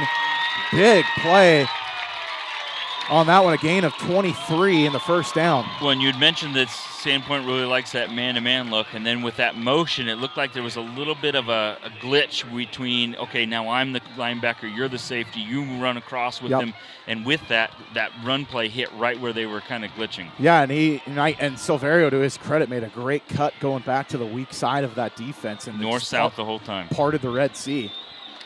So Hackey, 2 backs in the backfield, Taggart and Silverio back there. He's in the gun. He's going to hand off to Taggart, who goes straight ahead. He's across the 20 down to the 19-yard line. Gain of 2 on the play. Taggart just gets some of those hard carries just right into the teeth of the defense. And on the stop was Garrett Cox. Yeah. Well, and like you mentioned, a lot of the Sandpoint guys are going 2-way. We've seen some of the Skyline guys going 2-way. This is the end. This is all the cards are on the table tonight, so you got to make sure you play it all out. Yeah, Sadiq has been playing both ways this entire game as he's wide to the right on the numbers. Shotgun for Hackey, Taggart in motion, and handoff inside Silverio once again following his blocker. And hello, Wes Benefield there again, along with Lane Dunkel. Yeah, he was sneaking his way through the line of scrimmage, just kind of grabbed a hold of him, hit the e-brakes, cleats in the dirt or the turf, and just had him stop right there. Gain on the play either. Thought we were going to see a big finisher coming, though, but he was able to get down. Yes. I think Silverio was realized that this is going nowhere. I might as well hit the dirt before I take a hard lick. Yes, sir. So 3rd down and 8. They could still get a first down before the end zone, so the first down will be around the 10-yard line. Well, and you mentioned it. This has been kind of a slow-paced one. Now all of a sudden, a 5-minute drive so far. Yeah, yes, sir. So trips to the right side. Sadiq wide out there, and then you got Taggart in the tight slot. Hackey going to pass. He's going to roll. Maybe might keep it. Jump pass inside. And knocked out of the hands of – was that Taggart that they were looking for? No, that was, number 4. I lost my roster. We got a flag on the play? We have a flag, maybe a hold. So that was intended for Notestad. And holding on the Grizzlies. And you have this third and 8. 3rd and 8, you could go, it would be 4th down, or you can go 3rd and a mile. I think they're going to take the yardage and put it. Well, and Sandpoint, and he could have got a field goal there too. Correct. So, yeah, and Sandpoint gets to the ball in the second half. So if they can just eke all the points, or I'm sorry, all the time away, you're only down by 8. 4 down territory probably too for the Grizzlies sir. here. 1:18 left in the first half. 3rd and 18. Ball at the 30-yard line, right on the right hash. What a fun ball game so far. Just as billed, just as we had texted each other, it's going to be a great night. Yeah, it's going to be fun to see what happens. See if Ballas in the defensive end here can get some pressure on Hackey, who hands it back off that inside to Silverio. Nothing there. Finally picks up a couple on the carry. Zimmerman on the tackle, and we got a timeout by the Bulldogs. Excellent job by Zimmerman, just staying home, not worrying about all the motion away from him. Just kind of sits down in his defensive end spot, and sure enough, Silverio shows up and Zimmerman was on the corner on that far side, and he followed the motion man in, and he stayed put, smartly stayed put, and then they literally ran right to his lap. Yeah, well, and like you said, he wasn't chasing ghosts and thinking, I'm going to do this. just staying disciplined to what the play was called. Yeah, and want to give a shout out to tonight's local sponsors of this broadcast for the 4A Idaho State Championship football game. Super One Foods, P1 FCU, Parker Toyota, Portable Cedar Cabins, Keith O with North Idaho Life Real Estate, Alta Insurance, Teton Toyota and Volkswagen, Tom Allen Coldwell Banker Real Estate, C&B Operations, Thompson, Holman and Weiler, Conan Heating and Air Conditioning, and Dallas Hill with Silver Creek Real Estate Group. Great group of sponsors we've had for tonight's ball game, allowing us to broadcast this worldwide on IdahoSports.com for free. That's free 99. Yeah, that's right. Well, and what an awesome environment to have this kind of game in this environment where you don't have to worry about the elements. Everybody can come in, take your coats off, enjoy the game, get a concession, and have at it. I'm partial. This is like 10 times better venue than Holt Arena. So we got the better venue draw for this game. So and it's nasty outside. It is there may gross. Be pretty mountains to look at somewhere else, but this is beautiful. You might be able to see 10 feet in front of your face if you're lucky if you go outside the dome right now. That's correct. We're 1:10 left here in the first half. Empty set. Expect maybe a post out of Sadiq here running right into the end zone. They're going to go his way. He's throwing it shy of the goal line. Sadiq goes up and mosses his man for a touchdown on 4th down and 16. Sadiq goes up and gets the TD. And that ball is just dropped right between the two defenders. And he's able to high point it, like you said, just mosses the whole thing. I mean, the defenders were right where they needed to be. You have them bracketed. You have one long. You have one short. I thought he threw it short. I did too. I thought for sure it was going to get batted away. He had a little pressure in his face still, and was able to. The quarterback Hackey was, with that duress in his face. We talked about it before, where he'd thrown it a little short, but Sadiq just goes up as billed and just powers his way up there, grabs it, and spins in. 6'4", 215-pound frame. That's a big dude out there at wide receiver to bring down in the secondary. As Sadiq gets the touchdown. What was that, 20? I'm trying to get the yardage on that one. That's 28 yards on the reception for the touchdown. Sadiq making his case for IdahoSports.com player of the game early in this one. And Hackey saying, well, I threw it to him. What's wrong with what I'm doing? I'm the one taking all the hits back That's here. right. Are you guys watching the ball? You're watching me. I don't go up for all the sexy catches, but the kick goes up, and that might be wide right. Yeah, it was. And there goes my theory of chasing 2-pointers. So 20-6, Skyline's got the lead. We're going to take a quick 30-second break. We'll be right back here on IdahoSports.com. Searching for a friendly, experienced insurance agency? Then look no further than Alta Insurance. Alta Insurance provides policies that are personalized to each client's needs by offering a wide range of products and companies to take care of your assets. Let one of our friendly and experienced agents take the time to sit down with you and understand your needs. Call or stop in today with offices in Idaho Falls and Twin Falls. Alta Insurance. It's not just about insurance. All right, we are back inside the Kibbie Dome as Skyline just took it into the end zone for 6. They missed the PAT attempt, and so they got the 20-6 lead with 1:03 left before halftime in this 4A title game. A rematch of last year's semifinal. I know Sandpoint wants a little revenge after that run that they had last year in the later part of that season was hotter than a pistol, and they ended up running into a buzzsaw that was the eventual 4A state champion in Skyline. So kick is up, and we'll see if we're going to get a return on this one. Nice kick out to the left side, and I think that McCorkle's going to take it about 3 yards deep. And we're going to get a touchback. So you've got a game tomorrow afternoon here inside the Dome. Yes, sir. Should be a fun one, too. The 8-man game. 8-man game, Carey versus Kendrick. Yeah, the 1A D2 championship. One of my friends is actually a coach for Kendrick, Greg Frisbee. Oh, yeah. Good dudes at both places. And yeah. That's what you like about tournament time, regardless of which sport it is, simply because you get these good programs playing against each other with good dudes all around. Yeah, and you catch that game right here on IdahoSports.com. I believe that's a 1 o'clock kickoff tomorrow here inside the Kibbie Dome. As Pettit's going to come out in the pistol with Cox behind him, 2 receivers to each side. And the clap set. It always gets me. I'm like, about ready for the snap, and then they stop and reset.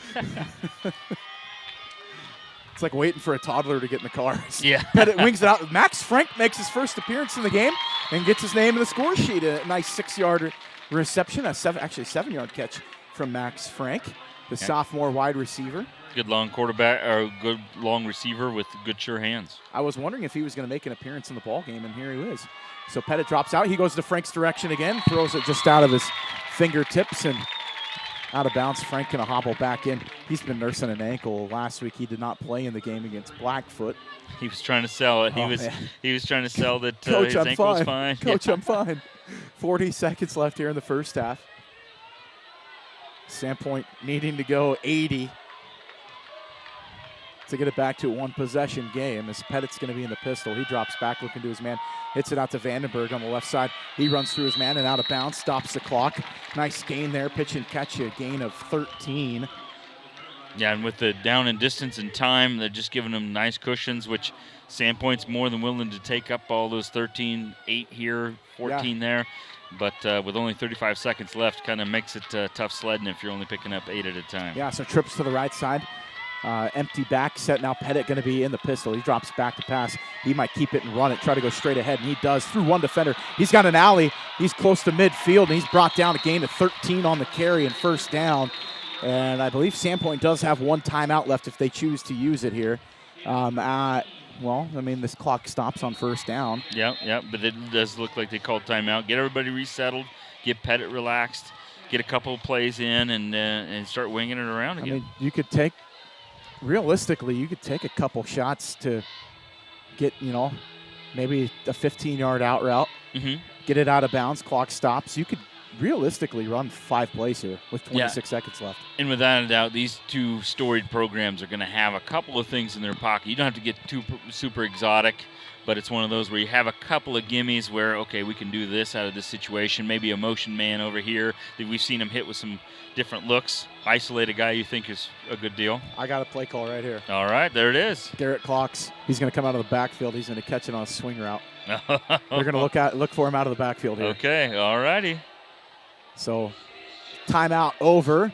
These coaches talk things over. Coach Knowles draws something up. We'll see what they come up with. First down and 10, ball right at midfield. Pettit in the pistol, Cox behind him. Keep an eye on number 13 in the backfield. Single safety is it? I'm not kidding you, 35 yards deep. As Pettit drops back, and he ends up meeting the defender right in his face. Still doesn't hit the turf as a flag comes out. Yeah, we do have a flag, which does stop the clock, so that way they can get everything straightened out. Is that number 89 on there? That would be Johnny Basic. And we got personal foul, face mask on the defense. Big play there. That's 15 free ones on that one. Yeah, and that's a tough thing. You just grab them for anything you can get, and it just happened to be the face mask, and moves the ball without having to run a play. And no time off the clock, Coach.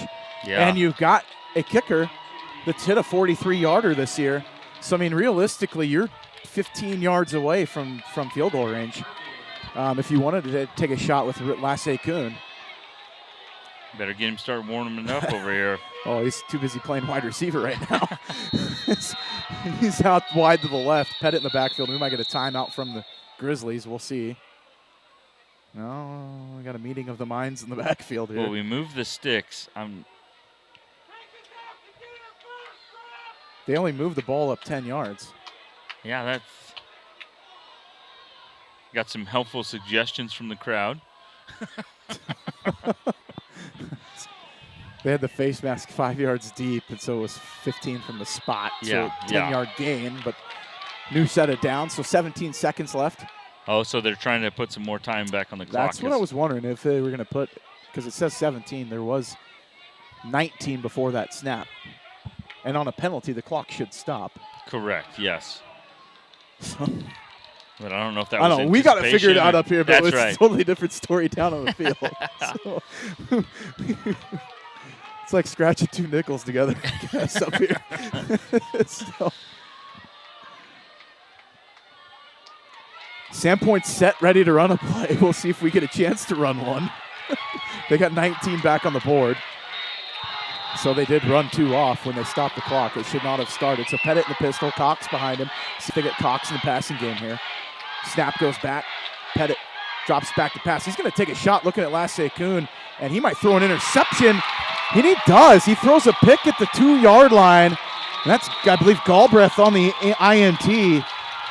I don't know what happened there, but just his receiver quit on the route. Yeah, broke it off, and there was a little contact with the defender right there, but the ball was 20 yards away, so it didn't really matter. I think they're trying to run a backside post maybe, or a corner route out of the inside slot. He got hung up, because I see Max Frank kind of raising his hand coming over the sideline, and they're going to watch obviously the huddle tape over here on the sideline, but 98 yards away are the Grizzlies with 12 seconds left. I'm going to assume they're just going to run the ball here on the interception. I mean, it's like a punt, but you wanted points on that drive. Yeah. So 26 is still the lead. Especially where you get the ball after halftime. So yeah, you could have. I mean, you get something there. You could have made it, a one-possession game. As Skyline's going to run the ball straight ahead with Silverio, and he was able to get out of the end zone, which is really all he needed to do to end the half. Yep. And which is always a guessing game when you start in the shotgun set. That's right. So Skyline takes a 20-6 lead at the half. Into the locker room. We're going to take about a 5-minute break. We'll come back with some stats, break down the first half. We'll come up with some adjustments of our own for the second half, at least a meeting of the minds in our booth. And we'll get a chance to get a drink of water and be ready for the last 24 minutes of football here on IdahoSports.com.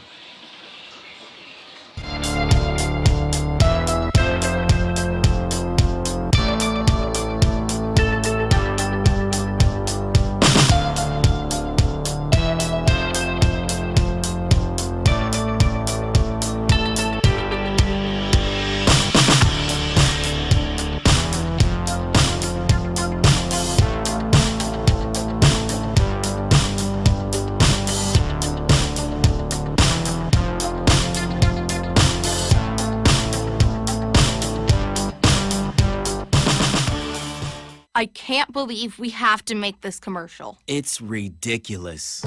You'll think it's ridiculous too. Listen to this. This commercial is about, well, it's about parents being rude at high school athletic events. Ridiculous, right? It gets worse. Studies show more than 75% of new high school officials are quitting because of bad adult behavior. So now there's a shortage of refs here in Idaho, in almost all sports. No officials means no more games. Is that what you want for us? Come on, parents. It's time to grow up. Cheer for your team. Be proud of your children. But stop being so ridiculous. And don't make us run another commercial. Because we will. This message presented by the Idaho High School Activities Association and the Idaho Athletic Administrators Association, reminding you to always practice good sportsmanship. You've heard it before. There is no I in team, but there is an I in dairy.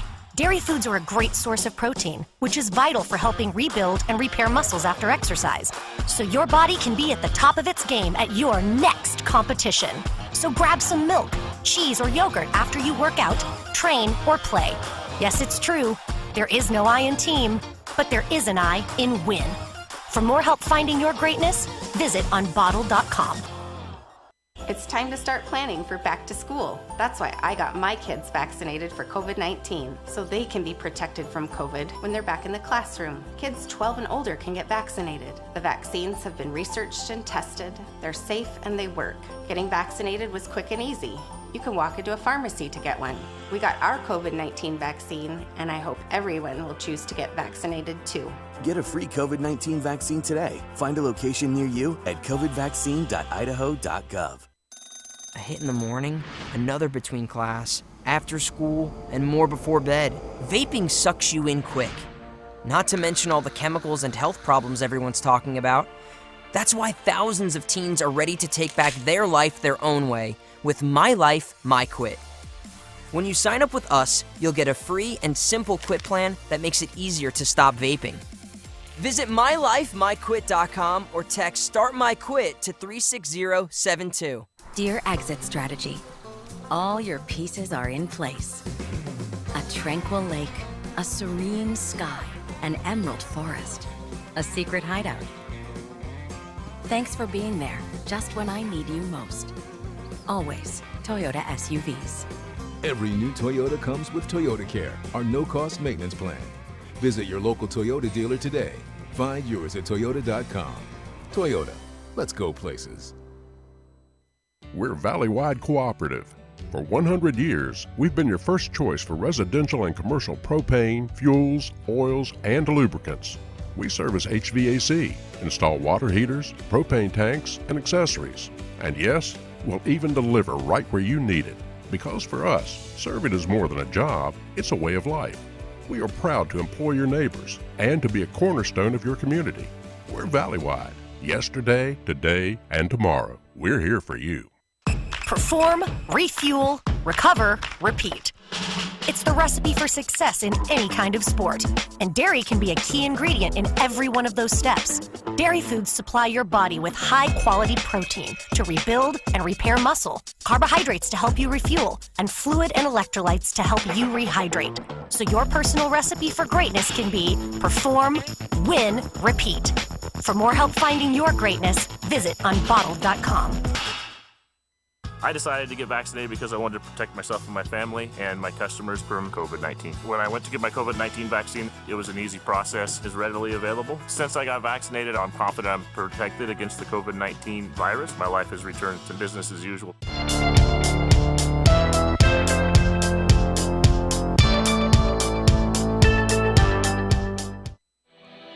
And we're back here at halftime inside the Kibbie Dome at the University of Idaho here in Moscow. Our halftime score, Skyline up 20-6 over Sandpoint, as we saw both teams trade missed PATs down the stretch there in the second quarter. Where we stand now, 26. Some stats coming out of the half. Kind of surprising what we've seen in this ballgame. The ebbs and flows we've seen in not only the pace, but the play. The first quarter had a really frenetic, just kind of everybody going crazy. I think both teams kind of settled down there in the second quarter. it's not like Sandpoint hasn't been able to move the ball. I mean, it should be a closer game than the score indicates with 2 turnovers now for the Bulldogs. It's like they traded our keys to the game. Yes, that's Skyline right. was listening like, no, we're going to do that. Yeah, we'll be the takeaway guys. Yeah, so 20-6 their halftime score. So some stats. First off, Skyline offensively. Hackey passing 7 of 11 for 87 yards and 2 touchdowns. Those 2 TDs obviously coming to, and all 7 receptions coming to one man. Guess who? Kenyon Sadiq. He's got 7 receptions for 87 yards and 2 TDs. Rushing in this ball game, Silverio's got 12 carries for 64 yards. Hackey's got 4 carries, minus 14. Minus 21 of those was on a snap over his head. Taggart, you would have thought Taggart coming into this game would have a little bit more offense. 3 carries, minus 1 yard. Well, and he's kind of, as we mentioned before, kind of getting that quick jet sweep look. Sandpoint's ready for it, and the teeth of the defense are just standing there waiting for him. Yeah, Come on, buddy. Sadiq's got 2 carries for 10 yards in this one. So he's looking at 97 total yards of offense already in this ball game with 2 touchdowns. Some stats for Sandpoint of note. Obviously, I will say Skyline defensively. Galbraith with 2 takeaways. He's got an interception and a fumble recovery that he got inside the 10. Huge takeaway. You had mentioned it. Sorry, Ryan. You said that got to pound the rock, and then all of a sudden, and it's all like you mentioned, it's kind of switching the keys to the game. But Sandpoint was pounding the rock, and one of those fumbles happened to be where they were just doing exactly like you had scripted, and that one little bit got him, and all of a sudden it turns into momentum going the other way down the sideline. And it was Robinson, the linebacker, that ended up hitting Cox that caused the fumble that was picked up by Galbraith that took it down inside the 10 and led to a touchdown. So turnovers have been biting the Bulldogs. Usually it's the Bulldogs coming out on top on the turnover game. Not so much in this one for this 4A title game. So some stats for the Bulldogs here in the first half of play. Parker Pettit, 6 of 8 passing for 44 yards and an interception. That one just happened just before the half. Vandenberg, 3 receptions for 29 yards. Cox has 2 receptions for 8. Max Frank, 1 reception for 7 yards. Rushing in the ballgame, Garrett Cox has 7 carries, 69 yards, and a touchdown. That one came on a 34-yarder on a 4th and inches. Great running play there. And then Pettit, 6 carries for 32 yards. He's been able to get some hard yards in this one that they've needed to keep the drives moving. So that's where we stand, 20-6 at half. Sandpoint, being outgained a little bit. I mean, it's kind of a 40-yard difference in the ball game. Maybe actually it's only 37 yards difference in offense. So, but they're down 2 scores. And so, it feels like more than it is. And I was just going to say, as we start to see some of the specialty guys coming out of the locker rooms, where your coach Knowles, you're in the locker room, your guys know you. They like you said, you're battle tested week after week. And you get the ball. So it's really one of those where, okay, guys, the first half wasn't our thing, but you got to make sure you get refreshed, get hydrated. You got to get back to your keys, get back to the basics. And we've mentioned that single high safety look from Skyline, which looks like that's their thing, but it's also one of those where it seems like it just welcomes Cox running the ball. Yeah, you're losing that man out of the box. If you're keeping your safety at 35 yards out of the box, run the ball. I mean, it's kind of a no-brainer. Either Cox or Pettit, figure it out. But, one thing I know that Coach Knowles would push with his team is if you're going to fail fast. That's right. Don't get hung over and hung up on your mistake and let it carry over to the next possession. So they're going to get the ball back coming out of halftime. Let's see what adjustments they make. I mean, forget the pick. Parker, go do what you do. Yeah. We're going to get the short pass if they're going to give it to us, but we are going to run it down their throat and run it with authority, and I would expect a lot of that here in the second half. Yeah, and I think they're going to want to welcome a little bit more frenetic pace, like you mentioned. Everybody seemed like they were in a little bit of a rush, myself included, with the beginning of the game. That's going to be important for Sandpoint to get back to that. Push Skyline back into, let's pick up the pace, Coach Berger's thinking the other way. All right, guys, here we go. We've been here before. I mean, it's kind of a who's who of championships on that sideline. They had a 5-minute and 12-second drive there to get a touchdown to Sadiq in the end zone to close out the first half. And, I mean, it's kind of it's almost like they've, flipped roles.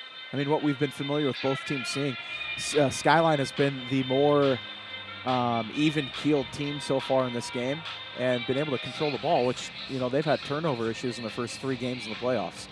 So whatever Coach Berger said is working this week because their adjustments, they've been able to protect the ball for the most part in this one. So, we stand 20-6 at halftime. We're going to take a quick commercial break. We'll be back in about 90 seconds here on IdahoSports.com. Lead the charge into a brighter future with the all-new 2022 Volkswagen ID4.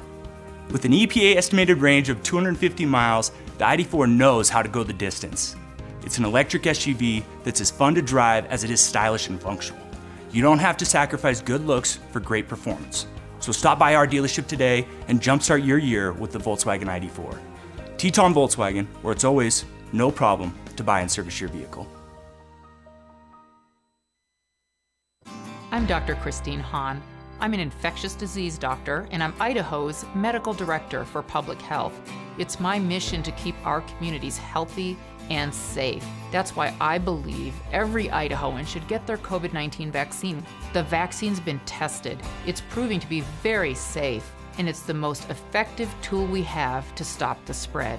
Walk into a pharmacy or visit covidvaccine.idaho.gov to find your free COVID-19 vaccine.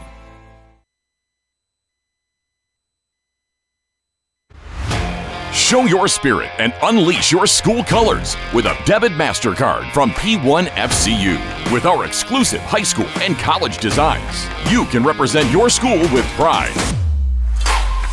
To join the P1FCU Mascot Madness, visit P1FCU.org to see all our designs. P1FCU, a Pacific Northwest original since 1938, insured by NCUA. It's not a secret that finding a new car this year is a little tricky. Between chip shortages and supply problems, there's more reasons than ever to come to our no-problem dealerships when you need a new car or truck. Our acquisitions team works hard to make sure that we have a great selection of vehicles to choose from, and our easy-to-buy, easy-to-do business with sales team is ready to deliver the same great value price that we've had for nearly 20 years. Teton Toyota, where it's always no problem to buy and service your car. And we're back here inside the Kibbie Dome in Moscow, Idaho on a foggy November evening. But it's not in here, sir. Sunny and not 72 in here, buddy. We've got a ball game here, 20-6. The Grizzlies with the lead over the Bulldogs, but a decent game so far. Offensively, the turnovers has been the name of the game. That's the difference in this one. We're seeing a little bit of a statement on the signs tonight by the cheerleaders from Skyline. I kind of look at them like, man, that's a little daring, but their sign saying last year wasn't a mistake. We're back to set the record straight. They're looking for 4 out of 5 if they can win tonight in this one. So I know they've won 3 out of the last 4, but tell you what, Parker Pettit dislocated a finger in the first half, and he's going to have something to say about that here in the last 24 minutes of the ballgame for the Bulldogs. That's right, yeah, because you don't win a championship because of a poster somewhere. So it's one of those where, everybody's out of the locker room. It's going to be interesting to see what the vibe is, especially on this first possession where Sandpoint comes out, they get the ball. They need to impose their will, just as you mentioned in the pregame show. You got to get back to your basics. The playbook is yours. You can dig yourself out of the hole if you just get back to doing what you do. And play angry. Yeah, and now you had some time to digest what they've been doing on defense, and now you can counteract some of that and force Skyline to do something else. Yeah, so coming out, obviously, I said play angry. Sandpoint needs to play with a little chip on their shoulder now. I think they came in, I don't want to say lackadaisical. They may have underestimated Skyline's ability on defense. And, Skyline's been able to bottle Parker Pettit for the most part in this one. He hasn't really been able to go free. I'll tell you this, though. Parker Pettit in the second half of ball games, that dude's special. So expect to see maybe a little bit more out of him here after half. Made some adjustments and get him more active in the ball game. It's going to come down. Who's going to be the unsung hero coming in? It's going to have to be somebody like a Luke McCorkle that's going to have to make a big play on offense. Yeah. Maybe a Nathan Robert who made a big touchdown catch last week. Just a guy that's going to be maybe 1 or 2 receptions this game, but those plays are going to be in a key spot that's going to either keep a drive moving or get a touchdown. Yeah. And similarly with Taggart, with some of that jet sweep stuff, is there something that they've been working on behind the scenes that now they can come back and do something with it that can kind of offset whatever they do with Sadiq. So I'm calling it right now that they're going to come out and they're going to run that fake sweep with Taggart, and they're going to throw the bubble screen to the backside to Sadiq. Yeah. They're setting it up, trying to draw the whole defense following that sweep. Yeah. And they're going to try to get an isolation out there on the flat and a nice little bubble screen and see if they can't bust something big to Kenyon Sadiq. Whatever keeps the pressure up on this being a great game, which I believe has already been a great game, but it's going to a little more hot sauce, sir. A little more hot sauce. the former offensive coordinator in me, the creative juices are flowing if I had these players at my disposal. We came out of the halftime locker rooms. Both teams out here going through the paces of getting warmed back up again, getting rehydrated. You know, it's going to be – Coach Knowles is an amazing coach. Don't get me wrong. And Coach Berger has the pedigree on the other sideline. Who's going to come out and make the better adjustments in the second half? Berger's got his team with a lead. They've got 2 possessions now in the lead. You know, they've basically got to hold serve. Yeah. If they can hold serve, they're going to walk away probably with a state championship. Sandpoint's going to have to change something on the defensive end to bottle up Sadiq. He's been the only offensive weapon that Skyline has really hurt Sandpoint with. As like I said, he's got all 7 receptions. Okay, make him beat me with another wide receiver. Right. I'm going to call it right now. Force it. Bracket him or double him, Yes, whatever sir. you've got to do. But, you know, even if you have to jam him at the line of scrimmage to get him off the timing pattern, do something. But, you know, we're 143 away from kicking this thing off. Sandpoint's going to get the ball back, so we're going to take a quick 30-second break. We're going to be back here in the kickoff of the second half inside the Kiwi Dome for the 4A state championship. 24 minutes to settle it here on IdahoSports.com. A hit in the morning, another between class, after school, and more before bed. Vaping sucks you in quick. Not to mention all the chemicals and health problems everyone's talking about. That's why thousands of teens are ready to take back their life their own way with My Life, My Quit. When you sign up with us, you'll get a free and simple quit plan that makes it easier to stop vaping. Visit mylifemyquit.com or text Start My Quit to 36072.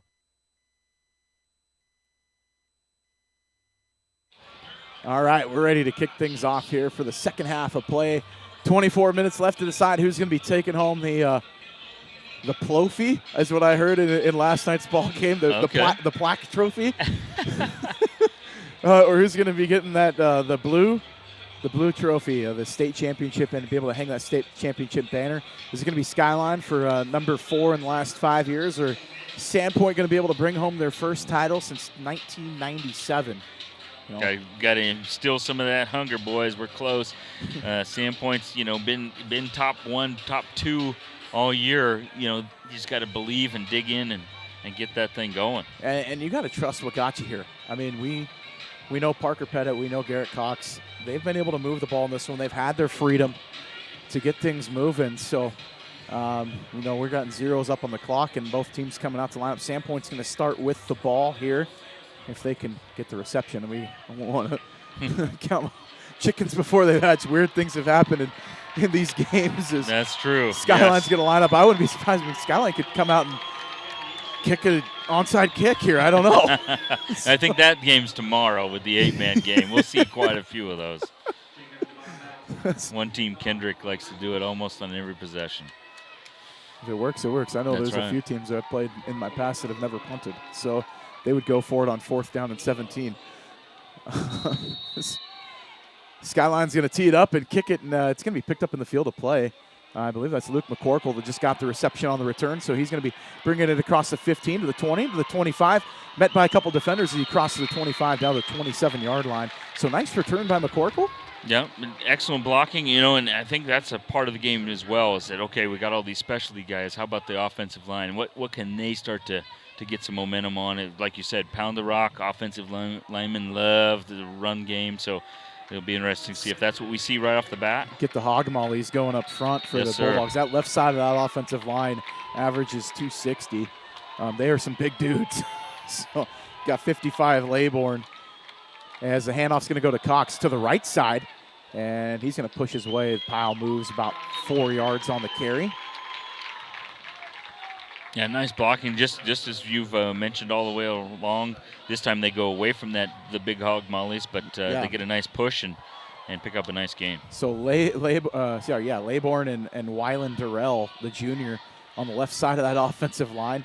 We talking about Sandpoint. We could be seeing them back in this game next year too, because they're returning a ton of guys. Starters coming back next year. Handoff again, Cox left side, and he's met at the line of scrimmage, nothing doing. Maybe a gain of a half a yard on the carry. Nice little trap pull right there, but defense was standing there waiting for him. So we're looking at 3rd down and long now. 3rd and 6 for the Bulldogs. 2 receivers to each side, McCorkle and Vandenberg to the left. Robert and Lassay-Kuhn fought wide to the right. Here's that single high safety look again. So see if they run a draw play here. They only got a linebacker right in the middle and nobody else. As Parker's going to drop back to pass. He's going to pass inside, in and out of the hands of Luke McCorkle. Slant pattern was there. Just couldn't complete it. Yeah, just a smidge outside his fingertips, but that makes it 4th and long, and Pettit heads for the sidelines. So back to punt's going to be Shane Sherrill. Sorry, Blake Sherrill. Shane's his brother. So Shane would be super surprised if I said, hey, you're punting. Oh, what? Yeah, I better get in there. So Blake's back there to kick, the older of the two. I would say the one that hits the weight. Well, I don't say they both probably hit the weight room, but he's got some biceps on him as he gets the punt away. It's going to hit, and Sadiq's going to get it. Could have been roughing the kicker. We'll see. Maybe running into the kicker. I don't know. If that's roughing the kicker, that's a 1st down. It looked a little bit more than just a bump. He did go to the ground. He went at the kicking leg of Sherrill, as Sadiq got the return to the 40, but looks like the 5-yard variety. I think they're going to get running into the kicker is going to be the call probably, as we await the signal. Yep, running into the kicker on the defense. That would be 4th and short if they decide to go for it here. Or they could re-kick. With the 40-yard line, I would take the kick, but we'll see. Sherrill's still out there, so I think we're going to kick it again. Yeah, Pettit's still on the sideline. I thought maybe we'd see some of that old quarterback stuff where he starts the old razzle-dazzle. So Blake Sherrill back to punt for the Bulldogs. Again, we'll try this again. As Sadiq is no longer back deep to receive. He went to the sideline after that return. Snap goes back. Sherrill's kick. Boomer this time. He's going to hit it and field it at the 31. That's Galbraith. Across the 36 to the 37, brought down. Decent return, but yeah, change of 3 yards, I guess. And it was worth it, I guess. If Galbraith wouldn't have hustled his buns over there to catch that kick off to the side, I think it might have gone quite a bit because it was almost on its side and was going to roll quite a ways. He's going to put the roll to it and maybe get some top spin. Yeah, set an indoor record. You got no wind in here. And a pretty forgiving turf as Cox is going to check in on defense. He's going to come in at linebacker. And like you said, some of these guys are realizing, okay, we didn't get much on the first possession. We have got to press the action here. So Sadiq wide to the right. 4 receivers to the right side as Silverio comes out in motion. Ooh, that's Screen pass is batted down. They're going to call it incomplete. That could have been a lateral. Ooh, that was close. That was really close to being a lateral on the incomplete pass. Well, and that motion is coming out of the backfield, and it looks like it's almost turning a little early. Ford? So you're saying? Yeah, I know we're close to the Canadian border, but it looks like it might be a penalty, but not that time. So we're going to have 2nd down and 10. Shout out to one of my former football players that played here in the Dome, Dave Ungerer, wide receiver for the Vandals. Yeah, now playing Canadian football. There you go. Go Vandals. Hackey's going to get the ball. He's going to drop back to pass. He's got a man. Dodges Sherrill. He's going to throw it inside. He's got a receiver. Nice gain on the play. Pickup of about 18 on the reception. That was number 7 on the catch. McKay Bird. Well, and there was Blake Sherrill who rushed the Hackey initially, and then it was your guy Wes Benefield who really put a shot on Hackey as he let go there, and it was clean hit, no penalty, but quite a shot. You know, taking all these hits as Hackey's back there getting shots laid on him, but he's still delivering. He is, but again, like we saw with Sadiq in the end zone, if they could just get him to lay it up just a couple feet because of the great man-to-man defense, that's all they're going to need for a pick. And you were right in pregame. I noticed that there are different helmets on players. Yeah, I think the offensive line has a different color helmet. Yeah. I'll have to ask about the thoughts by that as Silverio goes 4 wide to the right side, setting up that screen again. They look for the tunnel. And they almost throw an interception, incomplete looking. That was the closest receiver to that was a defender in Lane Dunkel. Well, and there was Benefield again right there in the backfield. And I think Hackey was just looking at him. Oh, my gosh, he's coming again. And I'm just going to get rid of this thing so I don't get the sack. He almost gave up a pick. Yeah, and that's what Sandpoint's going to need here is now we're 9:16 left in the third quarter. That clock is not their friend. No, so they need a turnover or something on defense if they're going to bring this one back closer.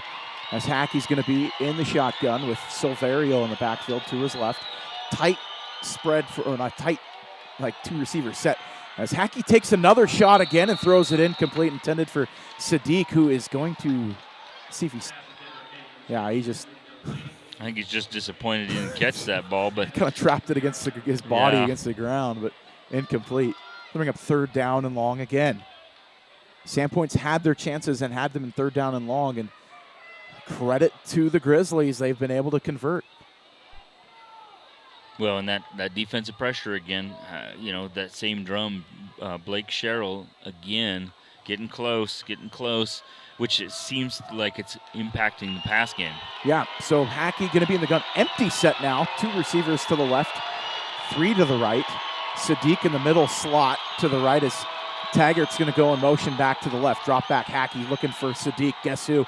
He's got his man beat. And great defense. Zimmerman catches up and knocks that out of the hands of Kenyon Sadiq.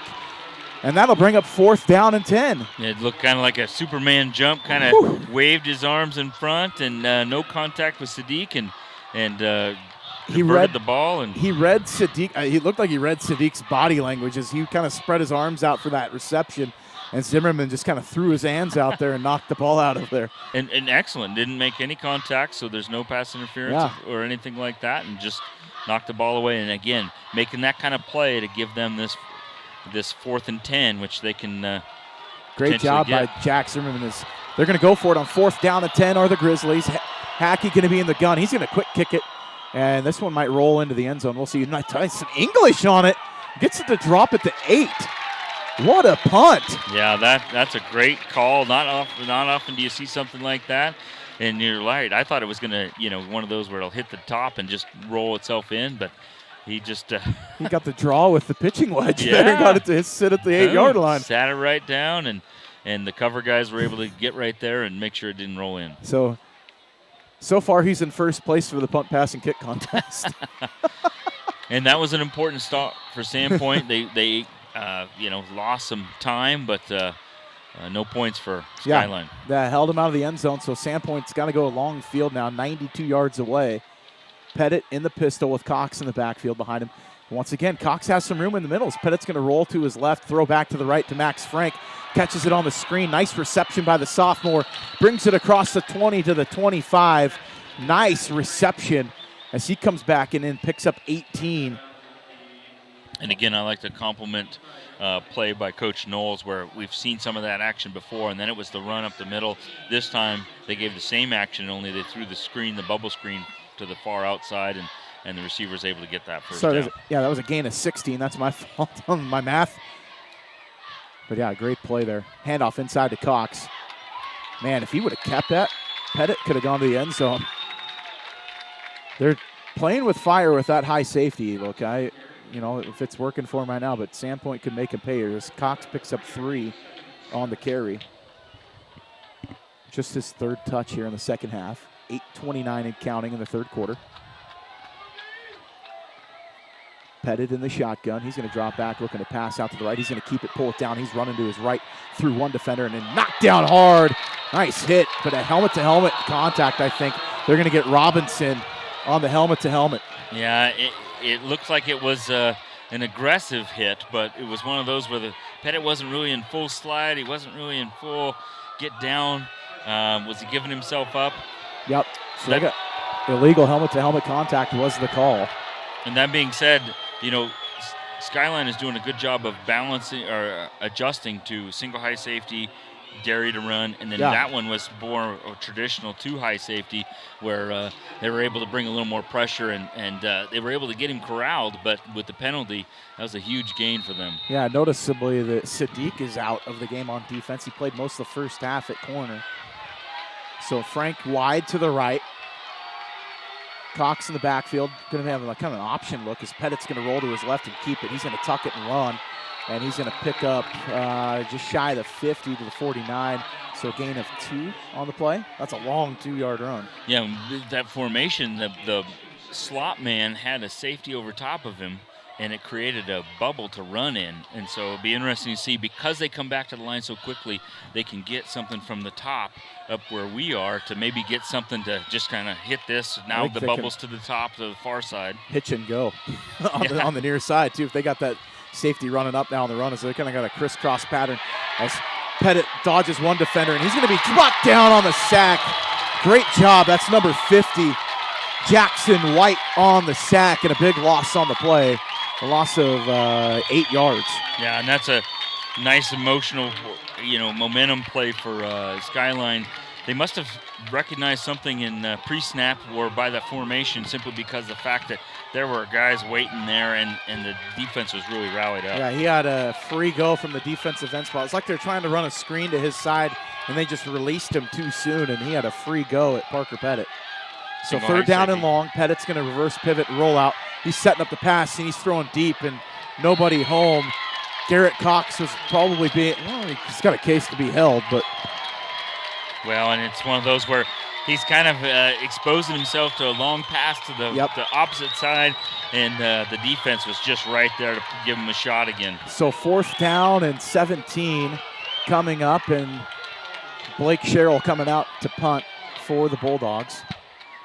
Man, Pettit was running that wheel route and just got knocked. He would have, the coverage was there, but also feet tangled up a little bit. It's a 50-50 play. Without a doubt. Letting them go. And quite frankly, if you could just get a penalty out of him, get some free yards. Yep. So he was trying to be diplomatic, but didn't get the call. So Sherrill gets the snap, kick, nice tight spiral punt, going to be fielded at the 20. Galbraith's got it. He's going to dance across the 25 to the 30 and be brought down there. And Lane Dunkel on the tackle. Nice little short gain. The way the Sadiq ran towards him, I was wondering if maybe we were going to get a reverse of some sort, but instead he just came in there to block for him. It's almost like, I don't know if you remember the Rams about 7-8 years ago against the Seahawks, would kind of have the lame duck out there that would lay down on the field and kind of hide on a punt and then pop up and catch it. That's right, yeah. Maybe they're setting it up. I don't know, but that's just kind of an interesting look. I haven't seen that this year with 2 back for the punt return. It gives you an alley if you want to fake it. But so we'll see as Hackey's going to be in the gun. He's got 2 receivers to the left with a tight end. And Hackey's just going to keep it going straight ahead. And going to be brought down by guess who? Owen Wimmer. That was actually Owen Wimmer and Wes Benefield on the tackle. So 4-yard gain for Hackey. Well, Benefield's just all over the place. A little offense, a little defense. I told you he's a dude. Yes, for sure. We talked in pregame about he's a throwback type of player. You watch him, he's just kind of sideline to sideline. I don't know if you remember Brian Cox back in the day. Yeah. Just goes 100 miles an hour sideline to sideline. So Hackey now in the shotgun. He's going to hand off to Silverio going straight ahead. And he's going to be met for a gain of 2, maybe 3 on the carry. When what's not going 100 miles an hour is Skyline's getting up to the line of scrimmage. They huddle, they kind of wait them, they do a little motion to keep the rhythm of the offensive play, and now we're under 5:30 in the third quarter. Sandpoint's got to get a stop and the ball back here. If they're going to have a realistic chance in this ball game, the way that the pace has gone, they've got to get a stop here on this possession. So we're 3rd down and 3 now.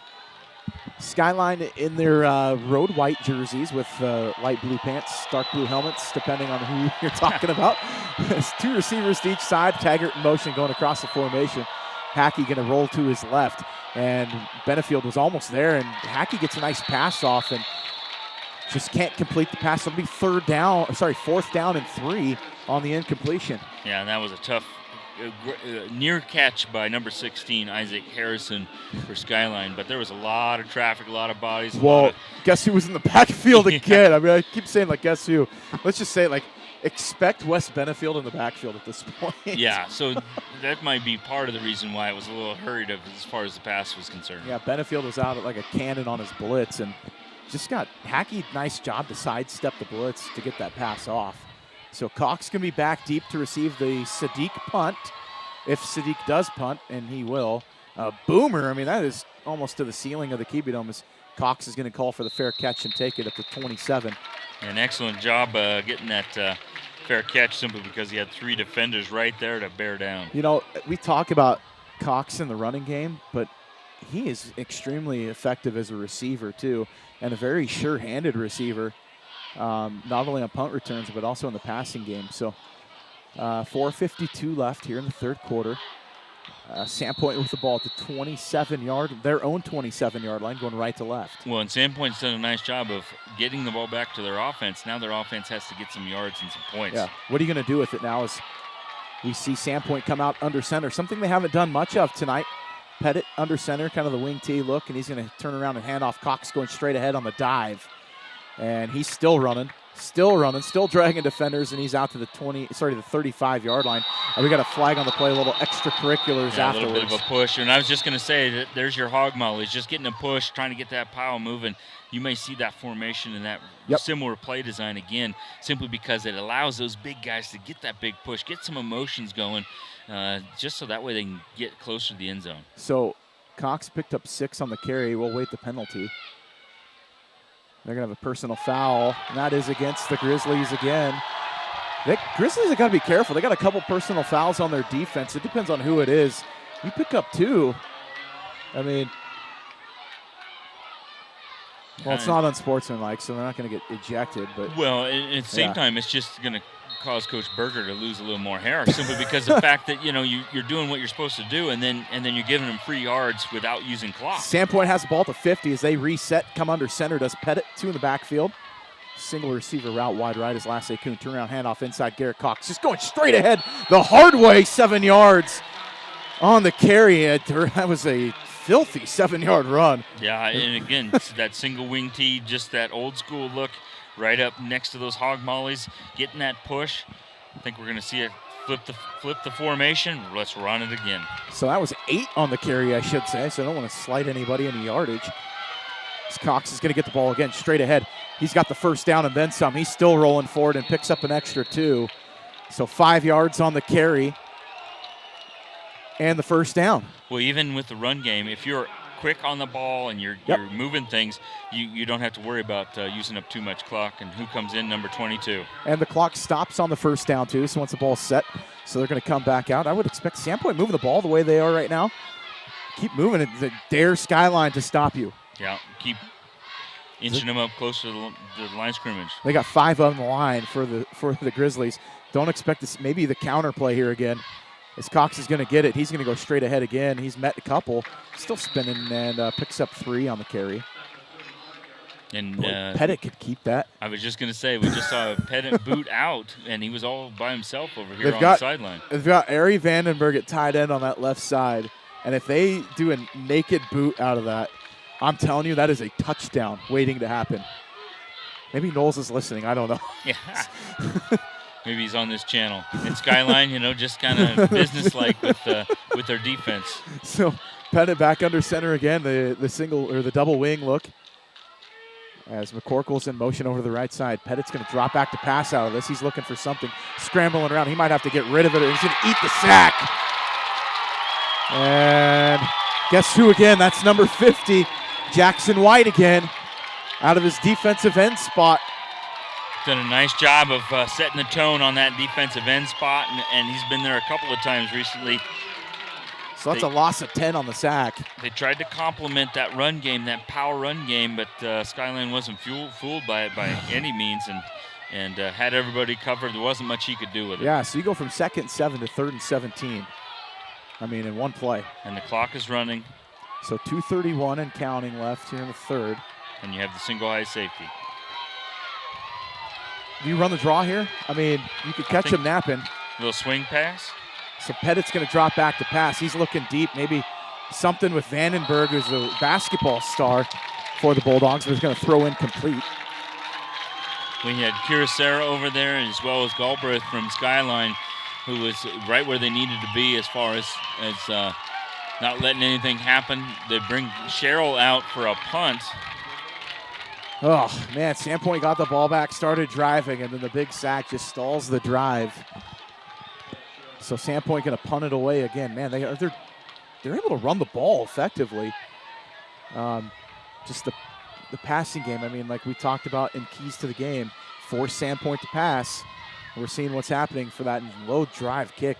It's going to hit at the 20. It could roll inside the 10 and be downed. Rolls out of bounds at the 7. So Sherrill with a great punt to pin the Grizzlies deep inside the 10-yard line. And Jack Zimmerman down there hustles down the side and just knocks the ball away, or out of bounds rather, at the 7 to make sure that it doesn't get one extra skip and go in the end zone. I want to thank a sponsor, Super One Foods. A compromise is not an option.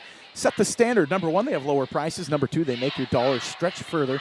Visit any Super One Foods in Rathdrum, Hayden, Coeur d'Alene, Post Falls, Sandpoint, and Bonners Ferry, and you'll see they set the standard. Go Bulldogs from Super One Foods.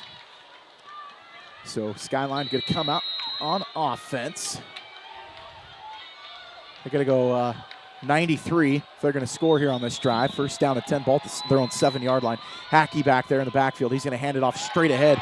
And that is Silverio through a couple defenders, and he's going to be brought down and tackled high. Might be a horse collar or a face mask on the tackle.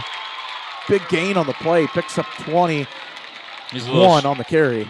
A little slow to get up, but nice job just again. We've talked about him a number of times. One move, north-south, get up through the hole, maybe one more move, and just trying to pick his way through the defenders. They've been pressed up because they were so close to the goal line. This time they get the big first down and then the penalty on top of that. So not only is Skyline playing for a state championship tonight, they could win the IEL North. They defeat the Bulldogs in this one as they beat Lakeland in the first round of the playoffs. We got all kinds of trophies they're going to want to. Moscow's going to start giving a "We Want Skyline" chant. Well, their coaches are sitting next to us over here in the booth, so I'm not quite sure that they're completely ready for that. But you never know. You never know. 1:48 and counting left here in the third quarter. Skyline on offense, moving the ball after the penalty and the 21-yard gain from Silverio. Sadiq, the receiver, wide to the right, 2 receivers to the left. And they're going to throw the quick screen out here to Sadiq, one-on-one. And he's going to beat his man down the sideline. He's across the 40 to the 30. He's got blockers in front of him to the inside the 20 and down to the 17. The ball's stripped away at the end of that play. It was stripped away. West Benefield has the ball. He's calling for it, saying the referees don't seem to have reacted to it yet. No, Sadiq did not have the ball when he went down. No, he made a nice gain. He was fighting his way through. He kind of run down the sideline, fight himself back in to the middle of the field, but the defender pulled it away from the body. I don't know what they were looking at. There was a penalty flag out on the field too, which will go against Skyline, but there was a takeaway on that play that did not happen. I hate to talk about Oklahoma right now, but one of those things where when the player reacted in the Oklahoma-Texas game, that's what caused the referees to realize, oh my gosh, I think he did actually do that. He ran to the wrong referee. Well, and it's one of those where you kind of need your buddies to show up and go, oh my gosh, we got the ball. Celebrate. I think it truly was a takeaway. Yeah. But the penalty brings the big gain back, so you get that as a consolation, but not what you needed. Yeah, so what was a 42-yard gain is now a loss of 6. Yeah, and Skyline's like, okay, we'll take the loss of 6 as opposed to a turnover. Yeah, I mean, they got away. I don't want to say they got away with one, but they kind of got away with one. So first down and 15 yards now for the Grizz. Sadiq at the up back position. Haven't seen this one as Taggart's going to come and motion across. They're going to hand off on the fly sweep. He's inside. Nice cut there across midfield. And big gain there. Picks up 13. Bring up second down and short. Well, and that's that compliment we were looking for. We had Sadiq, we've had Silverio, and then you have Taggart right there from his jet sweep or in the backfield situation. So you have that third guy that they're going to need to kind of keep Sandpoint off balance with what they're trying to do. Yeah, so it's 30 seconds left here in the third quarter. Grizz still up 20-6 over Sandpoint. And we'll see maybe Skyline 1, maybe 2 more plays left before we'll change ends of the field and enter our final stanzas. Hackey in the pistol. He's going to get the snap, handoff. Silverio goes straight ahead. And he's near the line to gain maybe a yard short, so only gain of 1. Yeah, this referee comes in. It looks like he was a yard short. And that's going to be the end of the third quarter. So the end of 3. Skyline still clinging to their lead, 20-6, as we enter the final 12 minutes to play to decide the 4A state championship inside the Kiwi Dome. We'll take a quick 30-second break. We'll be right back here on IdahoSports.com. Show your spirit and unleash your school colors with a debit MasterCard from P1FCU. With our exclusive high school and college designs, you can represent your school with pride. To join the P1FCU Mascot Madness, visit P1FCU.org to see all our designs. P1FCU, a Pacific Northwest original since 1938, insured by NCUA. And we're back here inside the Kiwi Dome with 12 minutes left before we crown the 4A state champion. And we're at the University of Idaho campus in Moscow. The Grizzlies from Skyline High School of Idaho Falls have a 20-6 lead over the Sandpoint Bulldogs. Sandpoint looking to claw their way back, pun intended, for their first state championship since 1997. They haven't been in the title game since 2015. Skyline, on the other hand, I mean, this is old hat. Death taxes and state championship games for the Grizz right now. They've been playing. They're looking for their 4th title in 5 years. Yeah, that's a heck of a record right there. So championships have been decided earlier tonight. A heck of a ball game in Holt Arena. Yes, sir. A 3A state champion. It's not Sugar Salem this time. Finally, Weezer. Sugar gets knocked off the podium. Weezer wins the state championship 34-33 in overtime. As Skyline's got the ball, they're going to run the ball straight ahead on 3rd down and short. Right near the line to gain. We'll see where the spot goes. Might have been a little generous. Maybe generous. I don't know. That far judge has him maybe just a smidge short. I don't know. Will we see another measurement? We got the fist up. It's 4th down. He's short. So we saw Sadiq on the fake ball's before. On the 47.5, and it needs to get to the 46 for a first down. So 4th down and a timeout from Skyline. They're going to talk things over and see what their play is going to be. You know, I go for it. I think you're in safe territory to do it if you're around midfield. You're on the plus side of the 50, so why not? Yeah, they have to have a power run play. I wouldn't get too exotic. They got that Maryland eye look. Yeah, throw that's that right. toss again. That's right. Think another one of our sponsors, Thompson, Holman, and Weiler, has served East Idaho for over 25 years. The law firm offers extensive experience in a wide range of legal services and represents a broad range of clients from local individuals to international corporations. They realize how important a client's case is to them individually, so they strive to give each case the attention it would receive if the client was handling it themselves, no matter the size. If you need an attorney, call Michael White at Thompson, Holman, Weiler today at 208-522-1230 or visit their website at www.thwlaw.com. Thompson, Holman, Weiler is proud to support Skyline and Idaho Falls football. Wishes the Grizzlies good luck in tonight's ball game. And here we go. Maybe a quick punt. I don't know. Draw them off sides as Hackey's in the shotgun with 2 running backs. Silverio to the right side. He's not going to get it. He's dropped for a loss of 1. Turnover on downs. Yeah, that's exactly what Sandpoint fans were hoping for. They got a big old push out of that defensive front. Guess who? Maybe 22? 22, Wes Benefield, and 13, Garrett Cox in on the tackle for loss. So 1st down and 10. I mean, if Sandpoint comes back in this one, IdahoSports.com player of the game could go on defense. Wes Benefield has been worth the price of admission if you like watching defense. The kid just plays hard. And has a heck of a nose for the ball. And his brother was an all-state linebacker himself. So his brother graduated last year. I believe it. Cox needed a quick little drink, and now he's got to get to work here. So 1st down and 10 for the Sandpoint offense. Ball at the 48-yard line. Pettit in the shotgun. He's going to pass it. Quick pass out to the right side to Vandenberg. And incomplete. Hughes Cox is a little bit of a distraction there with the fake play-action fake, and then threw it out here to the bubble screen. So only the 12th pass of the ball game for the Bulldogs.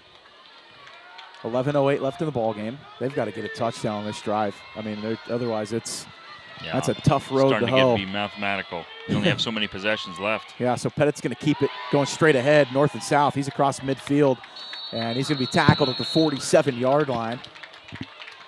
48-yard line, we'll call Nice it. little keep up the middle. Yeah, so gain of 4, close to 5 yards on the carry. But Skyline is thinking, okay, that's fine. That's another 30 seconds off the clock. So And 3rd and mid, 3rd and 5, you're in 4-down territory, I think, at this point in the ball game. You have to. So if you can't get the first, at least cut it in half, get close, whatever you got to do. Cox in the slot to the right. Maybe use him going down the post, maybe a crossing pattern to him. Pettit's going to get it. He's looking that way. He's going to pull it down, and he's met at the line, kind of pushes forward back to the original line of scrimmage. No gain on the play. Single high safety, they had everybody out in coverage, so there was no linebacker. The defense responded well with getting some pressure, and then they collapsed back on him as he tried to get up through it. So they got the ends upfield and just squeezed him right down the middle, and he ran right into a defender stepping up to make that play. Textbook, 4th down, going to go for it. You have to go for it. Yeah, you got to. So no gain on the carry. Brings up 4th down and 5. They've been here before, but obviously a lot of their weapons missing right now from the field. Pettit's going to roll to his left, looking back to his right. He's got a man in his face and going to have a sack on 4th down. Huge play. Number 56 on the tackle. That's Keanu Kishiyama. And that's a fun name. Yeah, it is right. And you told me pregame, hey, keep an eye on. I know you've highlighted all these others, but Kishiyama is going to come through there, and he's going to make a play sometime. And right there it was on that important 4th down. Got to keep the whole game alive. And they get that all-important sack, as well as half the other defensive linemen were there as well. So he had plenty of friends there to celebrate with him. Man, that was a party in the backfield for the Grizzlies. Not one that Pettit wanted to be at. No, that was the invite he didn't want to have. Ball on the 45-yard line of the Bulldogs. Hackey going to roll to his right out of the shotgun. He's going to take a shot down the sideline, looking for his man, looking for Taggart. Gets the reception, gets drilled. But they're going to say no catch. No, he what a hit. Snagged it. Sorry about that, Ryan. He did snag it. He pulled it in, and then the big shot, like you just mentioned, boom, he slammed him, and ball came free. Man, Taggart shaking up on the play. Huge hit laid by Jack Zimmerman out of his safety, out of his safety position. You notice these DBs, they will rotate. They'll play corner, they'll play safety, they'll play like nickel, lined up, man up on a slot. Yes, sir. And there's very few times we've seen kind of a hitch in that, okay, who has what and how are we going to do this? It just seems to roll seamlessly. So single coverage out there on the wide side. Barlow is on Sadiq. They're going to hand it off inside Silverio. Go straight ahead for 3 on the carry. And there was Cox on defense this time with Blake Sherrill. We've seen that a number of times where they make it look like it's going to be a bubble here, maybe a deep pass there, and they give it to Silveriano up the middle. Yeah, Silverio goes right up the middle. I need to see somebody we haven't called tonight is Ballison out of his DN spot. Last week wreaked havoc against Blackfoot out of his defensive end position. We haven't really seen him do much tonight in this ball game. They need to get something out of him. So tight receivers to each side, kind of a tight twins look. As Hackey in the shotgun screenplay, it looks like it's on, and pass out to the right side to Silverio, and a tackle by Wimmer, gain of 2 on the play. Nice play design where everybody's close in and then allows them to throw over the top out to the outside. But that quick tackle right there saves it. Saves the first down. 4th down and 5. 8:33 and counting left in the ball game. You know, Sandpoint position, I mean, where they're at, they could try to punt and pin Sandpoint deep here. They could keep it, go for it, and just keep the momentum headed to the sideline, as they had an extra player on the field, and he tried to sneak off, and he got caught with his hand in the cookie jar. Yeah. Hey, I wasn't out there. What are you talking about, I was over here the whole time. What are you talking about? Yeah, and that probably forces Skyline's hand a little bit with what they're going to do. I like the idea of what you said, where they just kind of, oh, well, heck, there goes that plan. Because I thought maybe they would come out in that open look again one more time with a quarterback punt, just because they didn't have anybody back. But now that Sadiq is going to punt out of an actual punt formation, now they have return guys, and you have that whole system coming in. Yep, so you got Sadiq back to kick. You got Cox back around the 10. 4th down and 10 now after the penalty for illegal participation. Sadiq snap, no pressure. Nice booming high kick. Cox going to get it at the 10. He's going to have room. He bluffs it, but oh, man, he is absolutely lucky that he's got one of his teammates, Zimmerman, there again to wrangle the fumble, the muffed return. That would have spelled absolute disaster. True, and that's Cox just trying to make a play. It's late in the game now. I got to make a play. Zimmerman, nice hustle, making sure he's in the area doing what he needs to do. Oh, it's Cover all on me. for a friend. It's all on me, yeah. I want to thank Dallas Hill, Silver Creek Real Estate Group in Eastern Idaho. Best choice for all your real estate needs. Dallas Hill has the experience and expertise to give you the upper hand through every phase of your transaction. He focuses on helping people reach their goals. When it comes to buying, selling, investing in real estate, Dallas will work hard for you. I'll finish the ad after this plays. Pettit in the pistol with Cox behind him. They've got to go 88 yards. We've seen them go 85 this year. 88 yards in the snap. Pettit going to reverse pivot, looking to pass. He steps back up into the pocket. He's got pressure in his face. He's going to pick up a couple yards on the scramble. And I think that was your little wheel route with Cox, where they had that play design. He's coming out of his running back spot down the sideline. The defensive back just kind of started wrestling with him like might be a run play, and wasn't able to get out there, and all that pressure was in his face. So make sure to go to DallasHillRealty.com to start reaching for your goals today. Call Dallas directly at 208-710-9128. As Pettit in the shotgun. He's looking to pass again. He's going to drop back. He's got a man. Nice reception there. Is that Max Frank again on the crossing route? It is. And a flag coming from way deep in the secondary.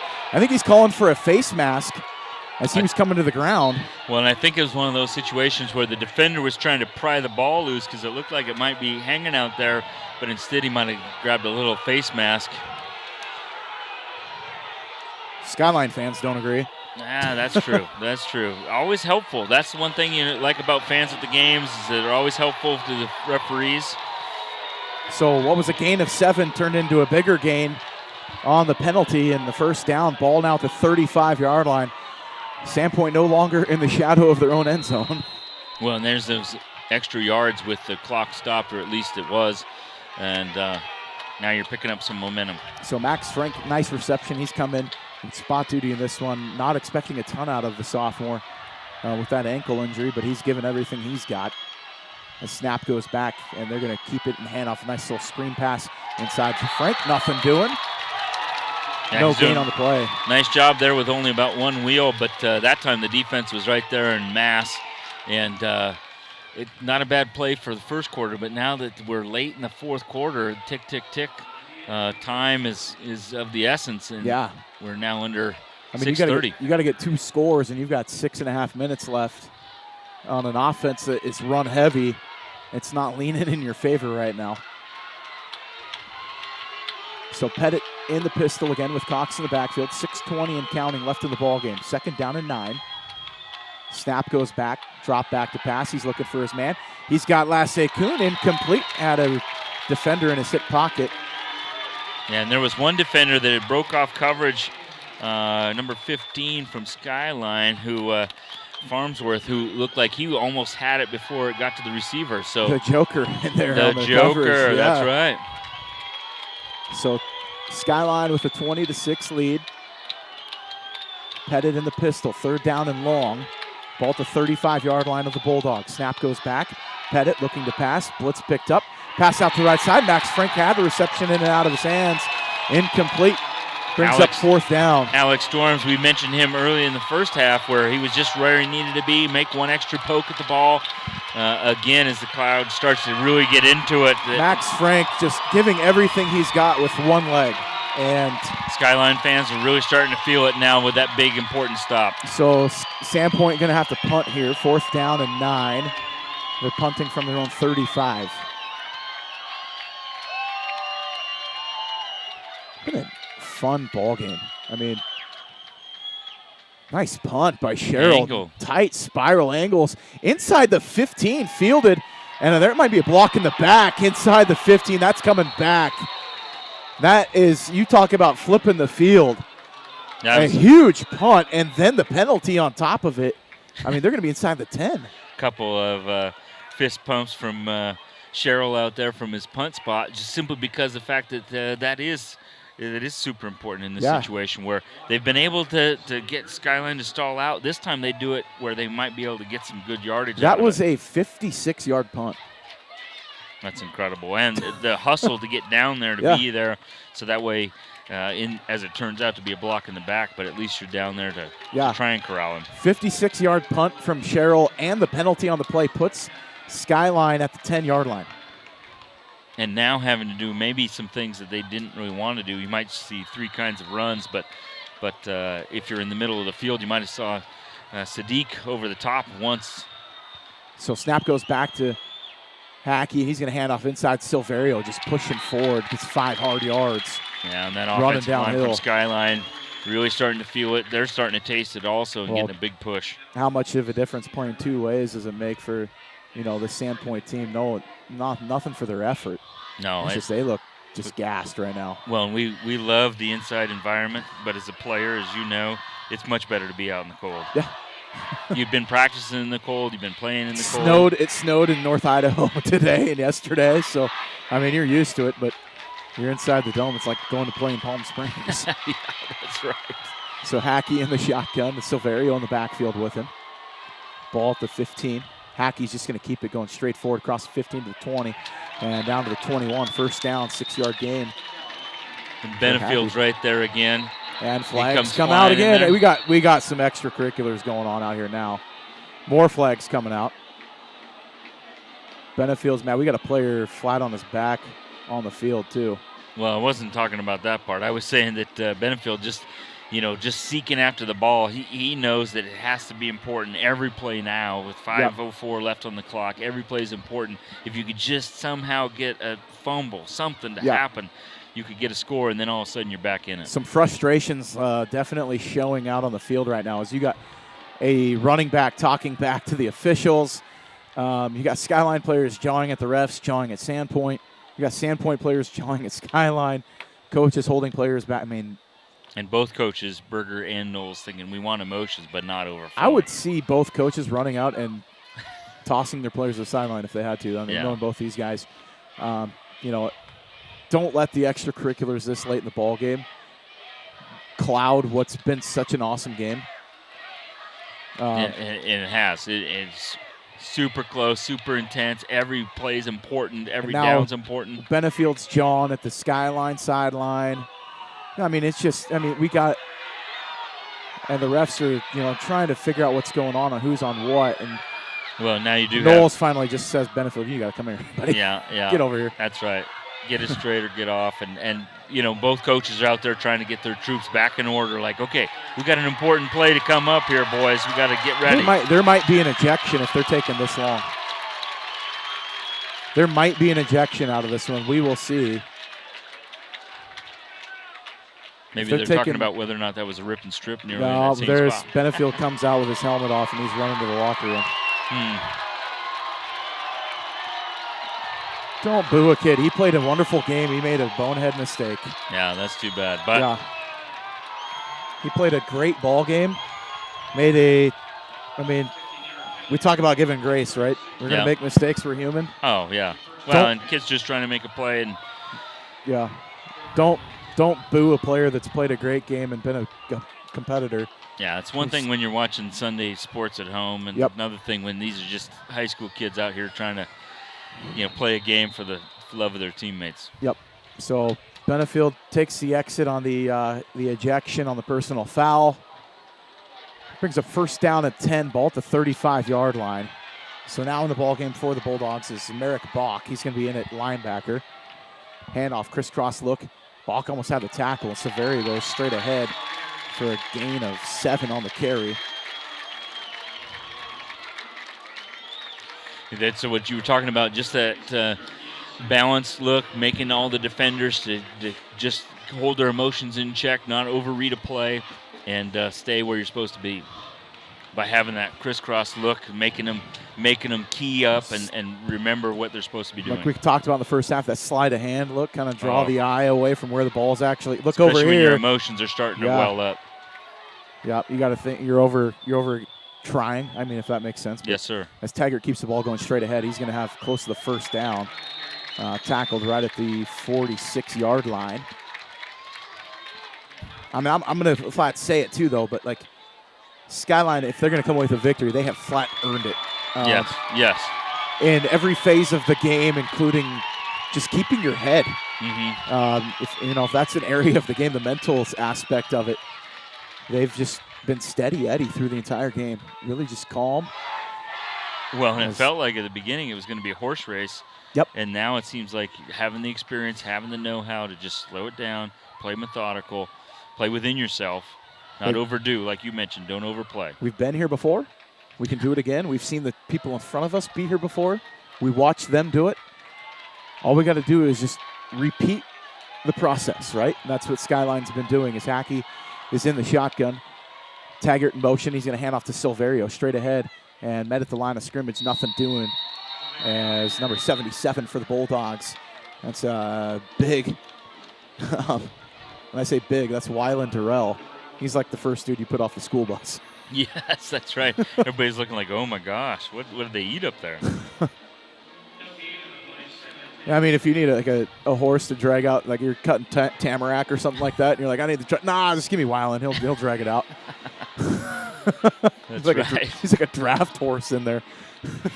Well, he was right where he needed to be on that run play, but now that clock continues to run. That's right. So 2:50 and counting left in the ball game. Skyline with the ball still, second down and 10. Hackey in the gun. He's going to hand off to Taggart coming across on the sweep. And nice tackle by Sherrill. Blake Sherrill on the stop. Just staying home on that play. And there was Wyland Darrell again, just right where he needed to be. Didn't overplay it. Was right there to just catch Taggart and set him down gently. Yeah. So Sherrill got him by the ankle. Darrell cleaned it up and brings up third down and long. That was a loss of 1 on the carry. They're just milking every second out of this clock. They'll probably call a timeout.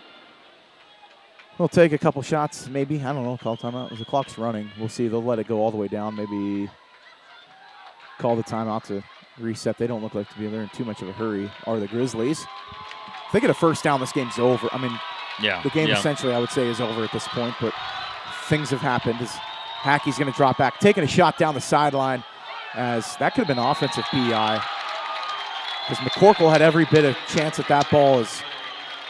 Yeah, and the flag comes in from the back judge. Kenyon Sadiq, and that ball was about 15 yards in front of him.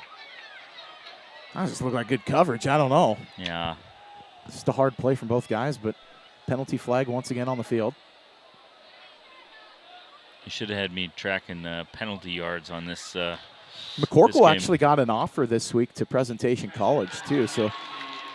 And you're right, it was on the offense. Yeah, I thought Sadiq drug him to the ground, to be honest. He was playing defense. So my coach's eye, being diplomatic there, I would have argued from the sideline on that one. Are you sure about that? Yeah, that's right. So 20-6, Skyline with the lead still. Good eye by Coach Knowles, wanting that fourth down, given down in distance and where we are in the game. Going to get a punt. That gives Cox another chance. Sadiq, with being the punter, going to probably pop it up near the ceiling and maybe angle it out of bounds. Don't give him a chance on the return. I don't know. We'll see what happens here. As Sadiq is going to be back deep to kick. Cox deep to return.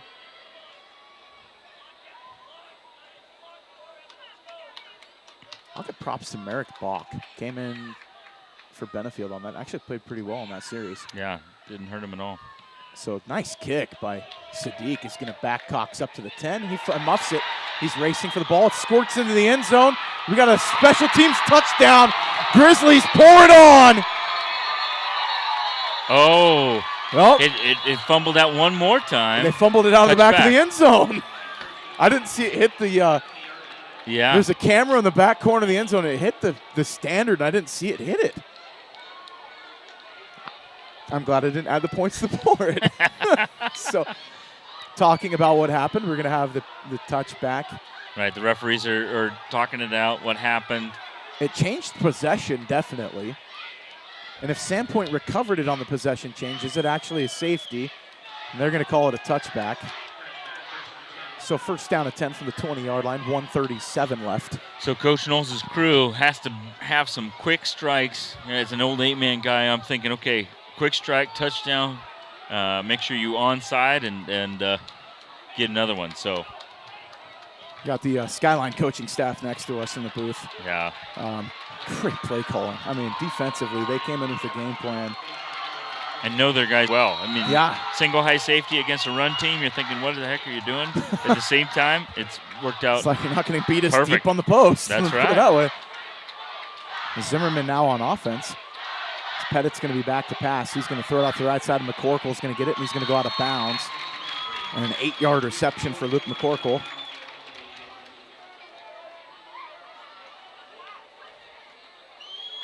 First catch of the ball game for Luke. Skyline just letting them catch everything in front. Luke, one of the few seniors out there, along with Garrett Cox. Pettit's going to be back to pass. He's going to run, and he's going to get absolutely swarmed under and drop. I don't know if you want to call that a coverage sack. But they're feeling it now, are the Skyline Grizzlies with 1:22 and a timeout. Sack was number 40, Kason Smith got the sack. When Sandpoint calls the timeout with the sack and the clock running, you gotta encourage your guys, make them believe that you still have a little bit of magic. So coming up at the conclusion of this ball game, we'll have some stats for you and the IdahoSports.com player of the game and a championship trophy presentation coming up in about a minute and 22 left in this one. Tomorrow, do not miss it.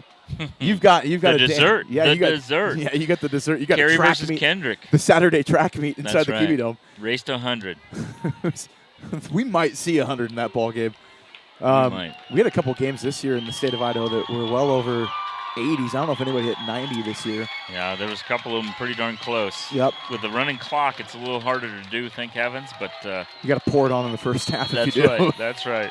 Then you just look back in the second half if you're adding to it. So 3rd down and 5.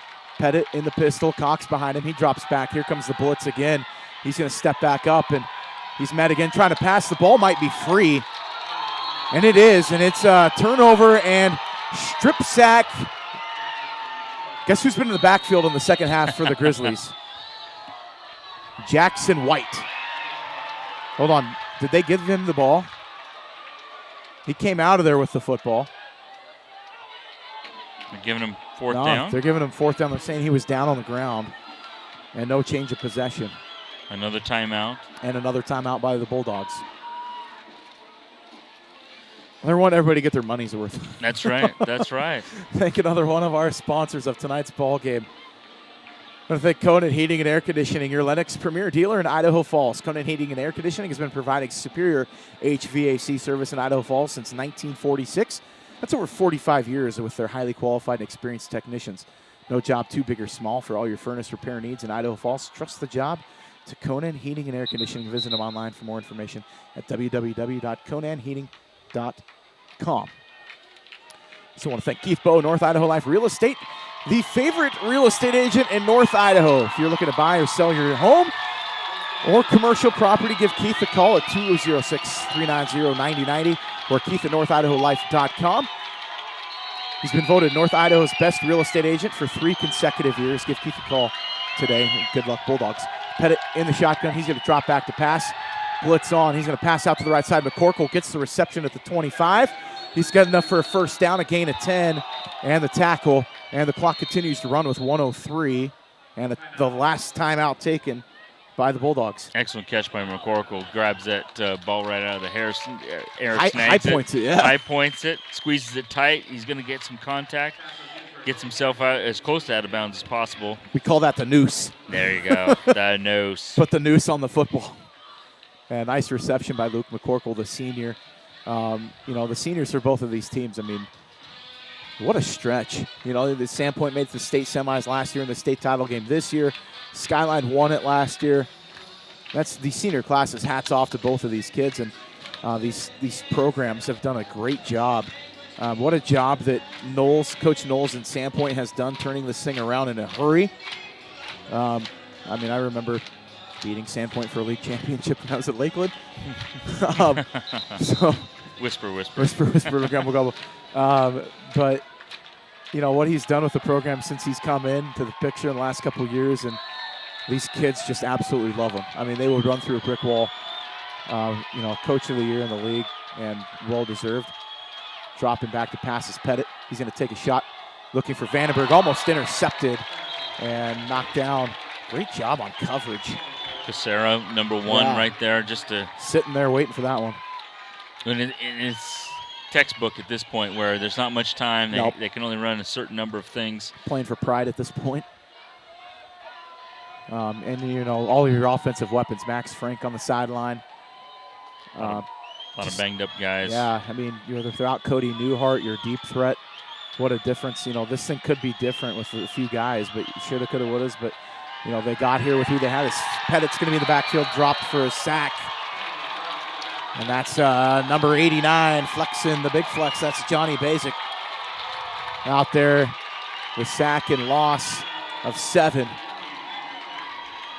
Excellent work by the defensive line doing their job to complement the coverage team. So 35 seconds left in the game. Pettit going to drop back. He's passing inside Lasse Kuhn. Sweet. Down the seam. Dodges a couple defenders across midfield. Down to the 44-yard line of the Grizzlies. Well-trained exchange kid right there. Runs to the ref, hands it to him. Back on the ball. Going back to Europe, you might as well go back with a few touches, right? That's right. So clocking the ball is Pettit. He's going to come up and snap and kill it with 25 seconds left. Let the kids play. I hear fans grumbling. I don't care if it's decided. You let the kids play. Oh, for sure. And you never really know. And Sandpoint's a proud team with a lot to keep fighting for, and a lot of guys coming back. Yeah, and you got to do yourself proud. So Pettit in the pistol. Cox behind him. Cox hasn't touched the ball for probably 3 minutes. In 2 possessions, he's blocking. Nice job picking up the blitz. Pettit steps up and just gets absolutely leveled. Number 56 again, Kishiyama. Kishiyama coming up and laying the wood. Getting to a big Pettit. cheer from the crowd. And Pettit's going to come up and clock it one more time. We'll get one more play. 4th down coming for the Bulldogs and the ball game here. And this is a tough one simply because of the fact that as Skyline calls the timeout. Sandpoint doesn't want the season to end no matter what the score says. You just got to keep fighting. Coach Knowles is thinking, okay, well, what the heck? Let's see. Like you said, you have a lot of young guys, a lot of stuff that maybe you can put in the books for next year. Yep. Lasse Kuhn had a nice reception there, a gain of 23 on the reception. Skyline looks like they're going to go back-to-back, which has been kind of a trend for back-to-back. Skyline champions in 2020, 2017, and 2016. That's quite a run right there. I'll tell you what, that is a dynasty and a half that the Grizz have been able to put together. Yes, sir. Especially with the 4A ranks where every week's tough no matter where you're playing, all the way across the state. And, we look at what an awesome season of football in the state of Idaho. Yes. I mean, top to bottom. Yes, sir. 5As and through. Like last weekend, you had the thriller with Weezer and Sugar Salem this evening. Just lots of overtime. Oh, man. I said it last week at the end of the game.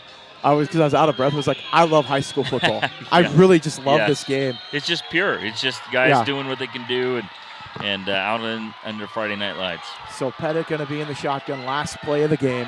He's going to drop back, roll out, pressure's on. He's looking for anyone. He's going to just throw up a prayer that's going to get picked off by Robinson. Picks it across the 30 to the 32, and that is the end of the ball game.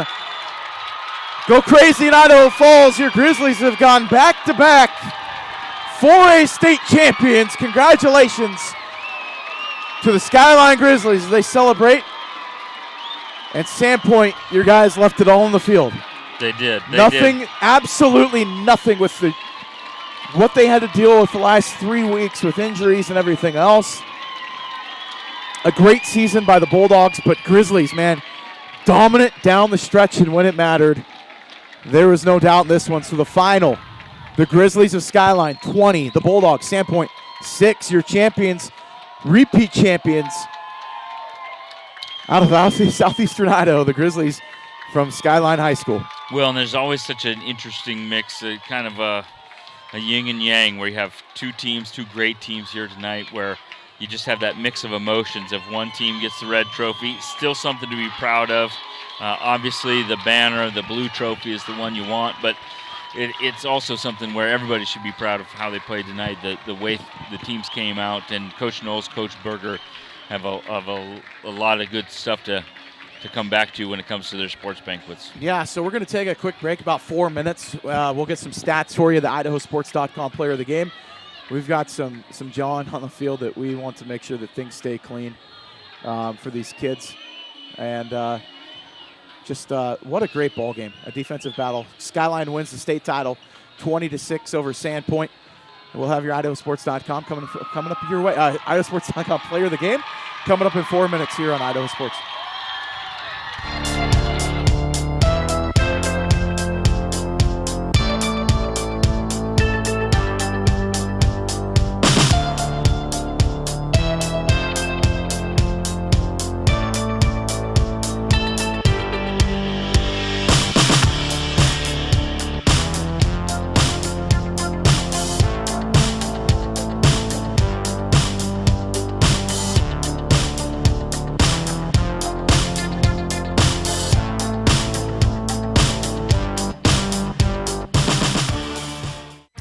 Dear Detour, you took us off-road on the gnarliest trails. You asked us to measure up, so yeah, we did. When life slings you mud, sling it right back. Stay strong, Toyota trucks. Every new Toyota comes with Toyota Care, our no-cost maintenance plan. Visit your local Toyota dealer today. Find yours at Toyota.com. Toyota, let's go places. Athletes know how important it is to stay hydrated. But did you know there are other ways to hydrate besides just drinking water? In fact, milk is a great hydration option because it actually contains water, as well as electrolytes that are lost when your body sweats. So consider taking milk along with you to your next game or competition and enjoy the taste of greatness. For more help finding your greatness, visit unbottled.com. It's time to start planning for back to school. That's why I got my kids vaccinated for COVID-19, so they can be protected from COVID when they're back in the classroom. Kids 12 and older can get vaccinated. The vaccines have been researched and tested. They're safe and they work. Getting vaccinated was quick and easy. You can walk into a pharmacy to get one. We got our COVID-19 vaccine, and I hope everyone will choose to get vaccinated too. Get a free COVID-19 vaccine today. Find a location near you at covidvaccine.idaho.gov. We're a valley-wide country store. For 100 years, we've been your #1 choice for food, fuel, farm supplies, and just about everything else you could need to get you through your day. We know you work until the job is done, and so do we. For gas on the go, or a little extra to help you get down the road, you can count on us. We are proud to employ your neighbors and to be a cornerstone of your community. We're valley-wide. Yesterday, today, and tomorrow. We're here for you. A hit in the morning, another between class, after school, and more before bed. Vaping sucks you in quick. Not to mention all the chemicals and health problems everyone's talking about. That's why thousands of teens are ready to take back their life their own way with My Life, My Quit. When you sign up with us, you'll get a free and simple quit plan that makes it easier to stop vaping. Visit mylifemyquit.com or text Start My Quit to 36072. You train, you sweat, you practice, you go for the gold, you give 110%, but most of all, you aim for greatness. And milk is the performance enhancer that can help get you to your goal. Trusted by athletes and backed by science, there's a healthy helping of greatness in every refreshing glass of milk. So let nature's original sports drink help quench your thirst for greatness. For more help finding your greatness, visit unbottled.com. I decided to get vaccinated because I wanted to protect myself and my family and my customers from COVID-19. When I went to get my COVID-19 vaccine, it was an easy process. It's readily available. Since I got vaccinated, I'm confident I'm protected against the COVID-19 virus. My life has returned to business as usual.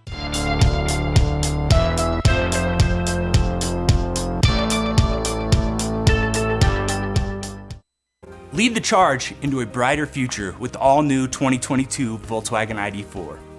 With an EPA estimated range of 250 miles, the ID4 knows how to go the distance. It's an electric SUV that's as fun to drive as it is stylish and functional. You don't have to sacrifice good looks for great performance. So stop by our dealership today and jumpstart your year with the Volkswagen ID4. Teton Volkswagen, where it's always no problem to buy and service your vehicle.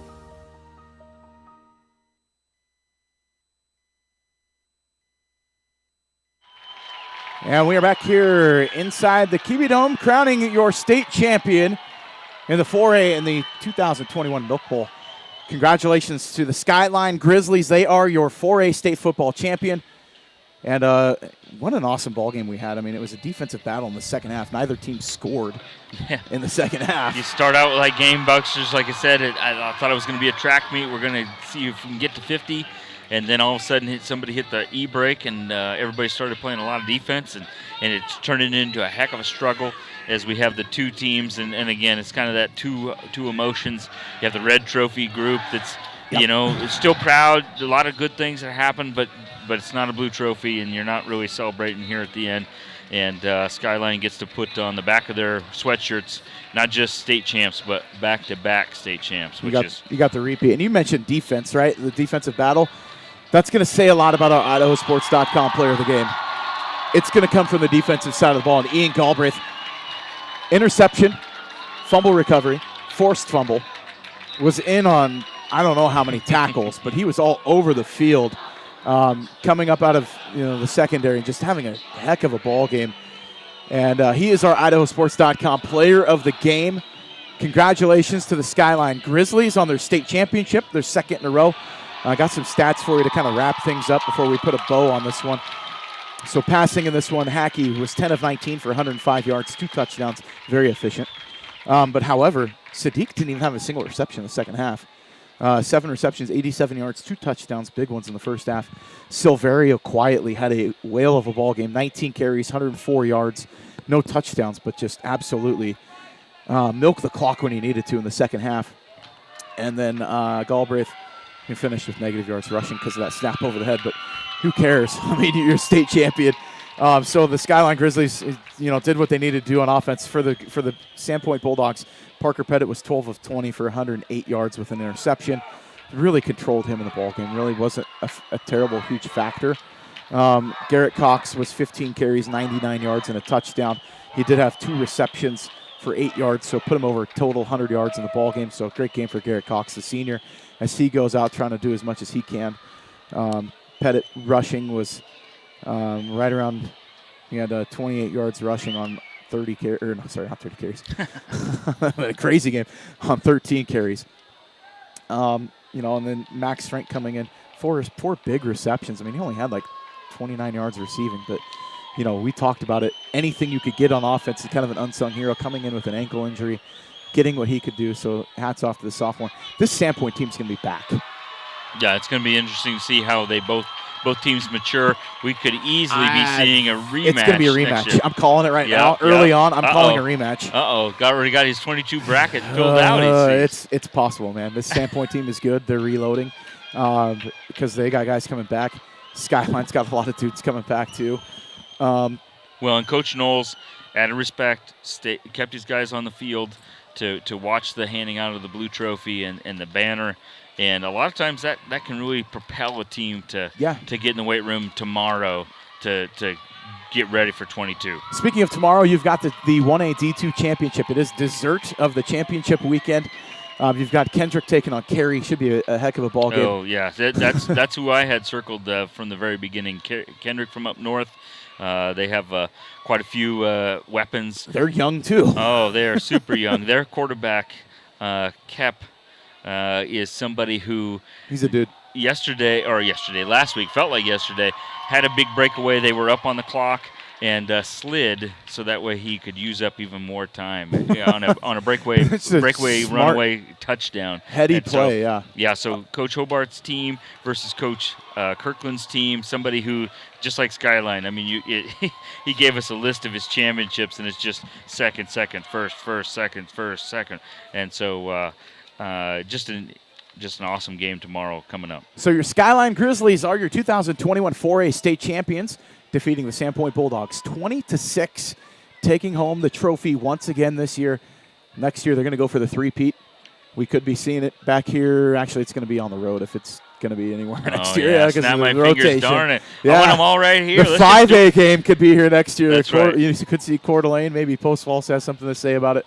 We'll see what happens next year. Well, maybe Paul from Idaho Sports can pull some strings, and we'll just have all of them in here. Yeah. Right? Just have a giant weekend, just like the basketball tournament. So congratulations to Skyline Grizzlies, state champions. And I thank our sponsors, local sponsors from Sandpoint, Super One Foods, P1 FCU, Parker Toyota, Portable Cedar Cabins, Keith Bow, and North Idaho Life Real Estate. Down south, you got Alta Insurance, Teton Toyota, and Volkswagen, Tom Allen, Coldwell Banker Real Estate, C&B Operations, Thompson, Holman, and Weiler. Conan Heating and Air Conditioning, Dallas Hill with Silver Creek Real Estate Group. A great, awesome group of sponsors along the way for us this year. Your final here in Moscow, your 2021 state champions, Skyline, 20-6 over Sandpoint. This has been a broadcast of IdahoSports.com Game Streams production of the 2021 Idaho State Football Tournament. Tournament coverage is presented by the Idaho Division of Public Health, your local Toyota dealer, Valley-wide cooperative and country stores, and Project Filter. Stop smoking, start living. For Ryan Skaggs, my partner in the booth, it has been a ton of fun. I appreciate your time in here, and we look forward to your call tomorrow. You and Garrison. Yes, Garrison sir. has a velvety voice. Oh, if you haven't man. heard him call a game, you're going to want to tune in for that one, as you got Kendrick and Carey coming up tomorrow. Thanks again for joining me, and we'll see you on down the road. Thank you for joining us. This has been a presentation of IdahoSports.com Game Streams. This broadcast is copyrighted to IdahoSports.com. Any rebroadcast, retransmission, or other use of this broadcast without the expressed written consent of IdahoSports.com is strictly prohibited.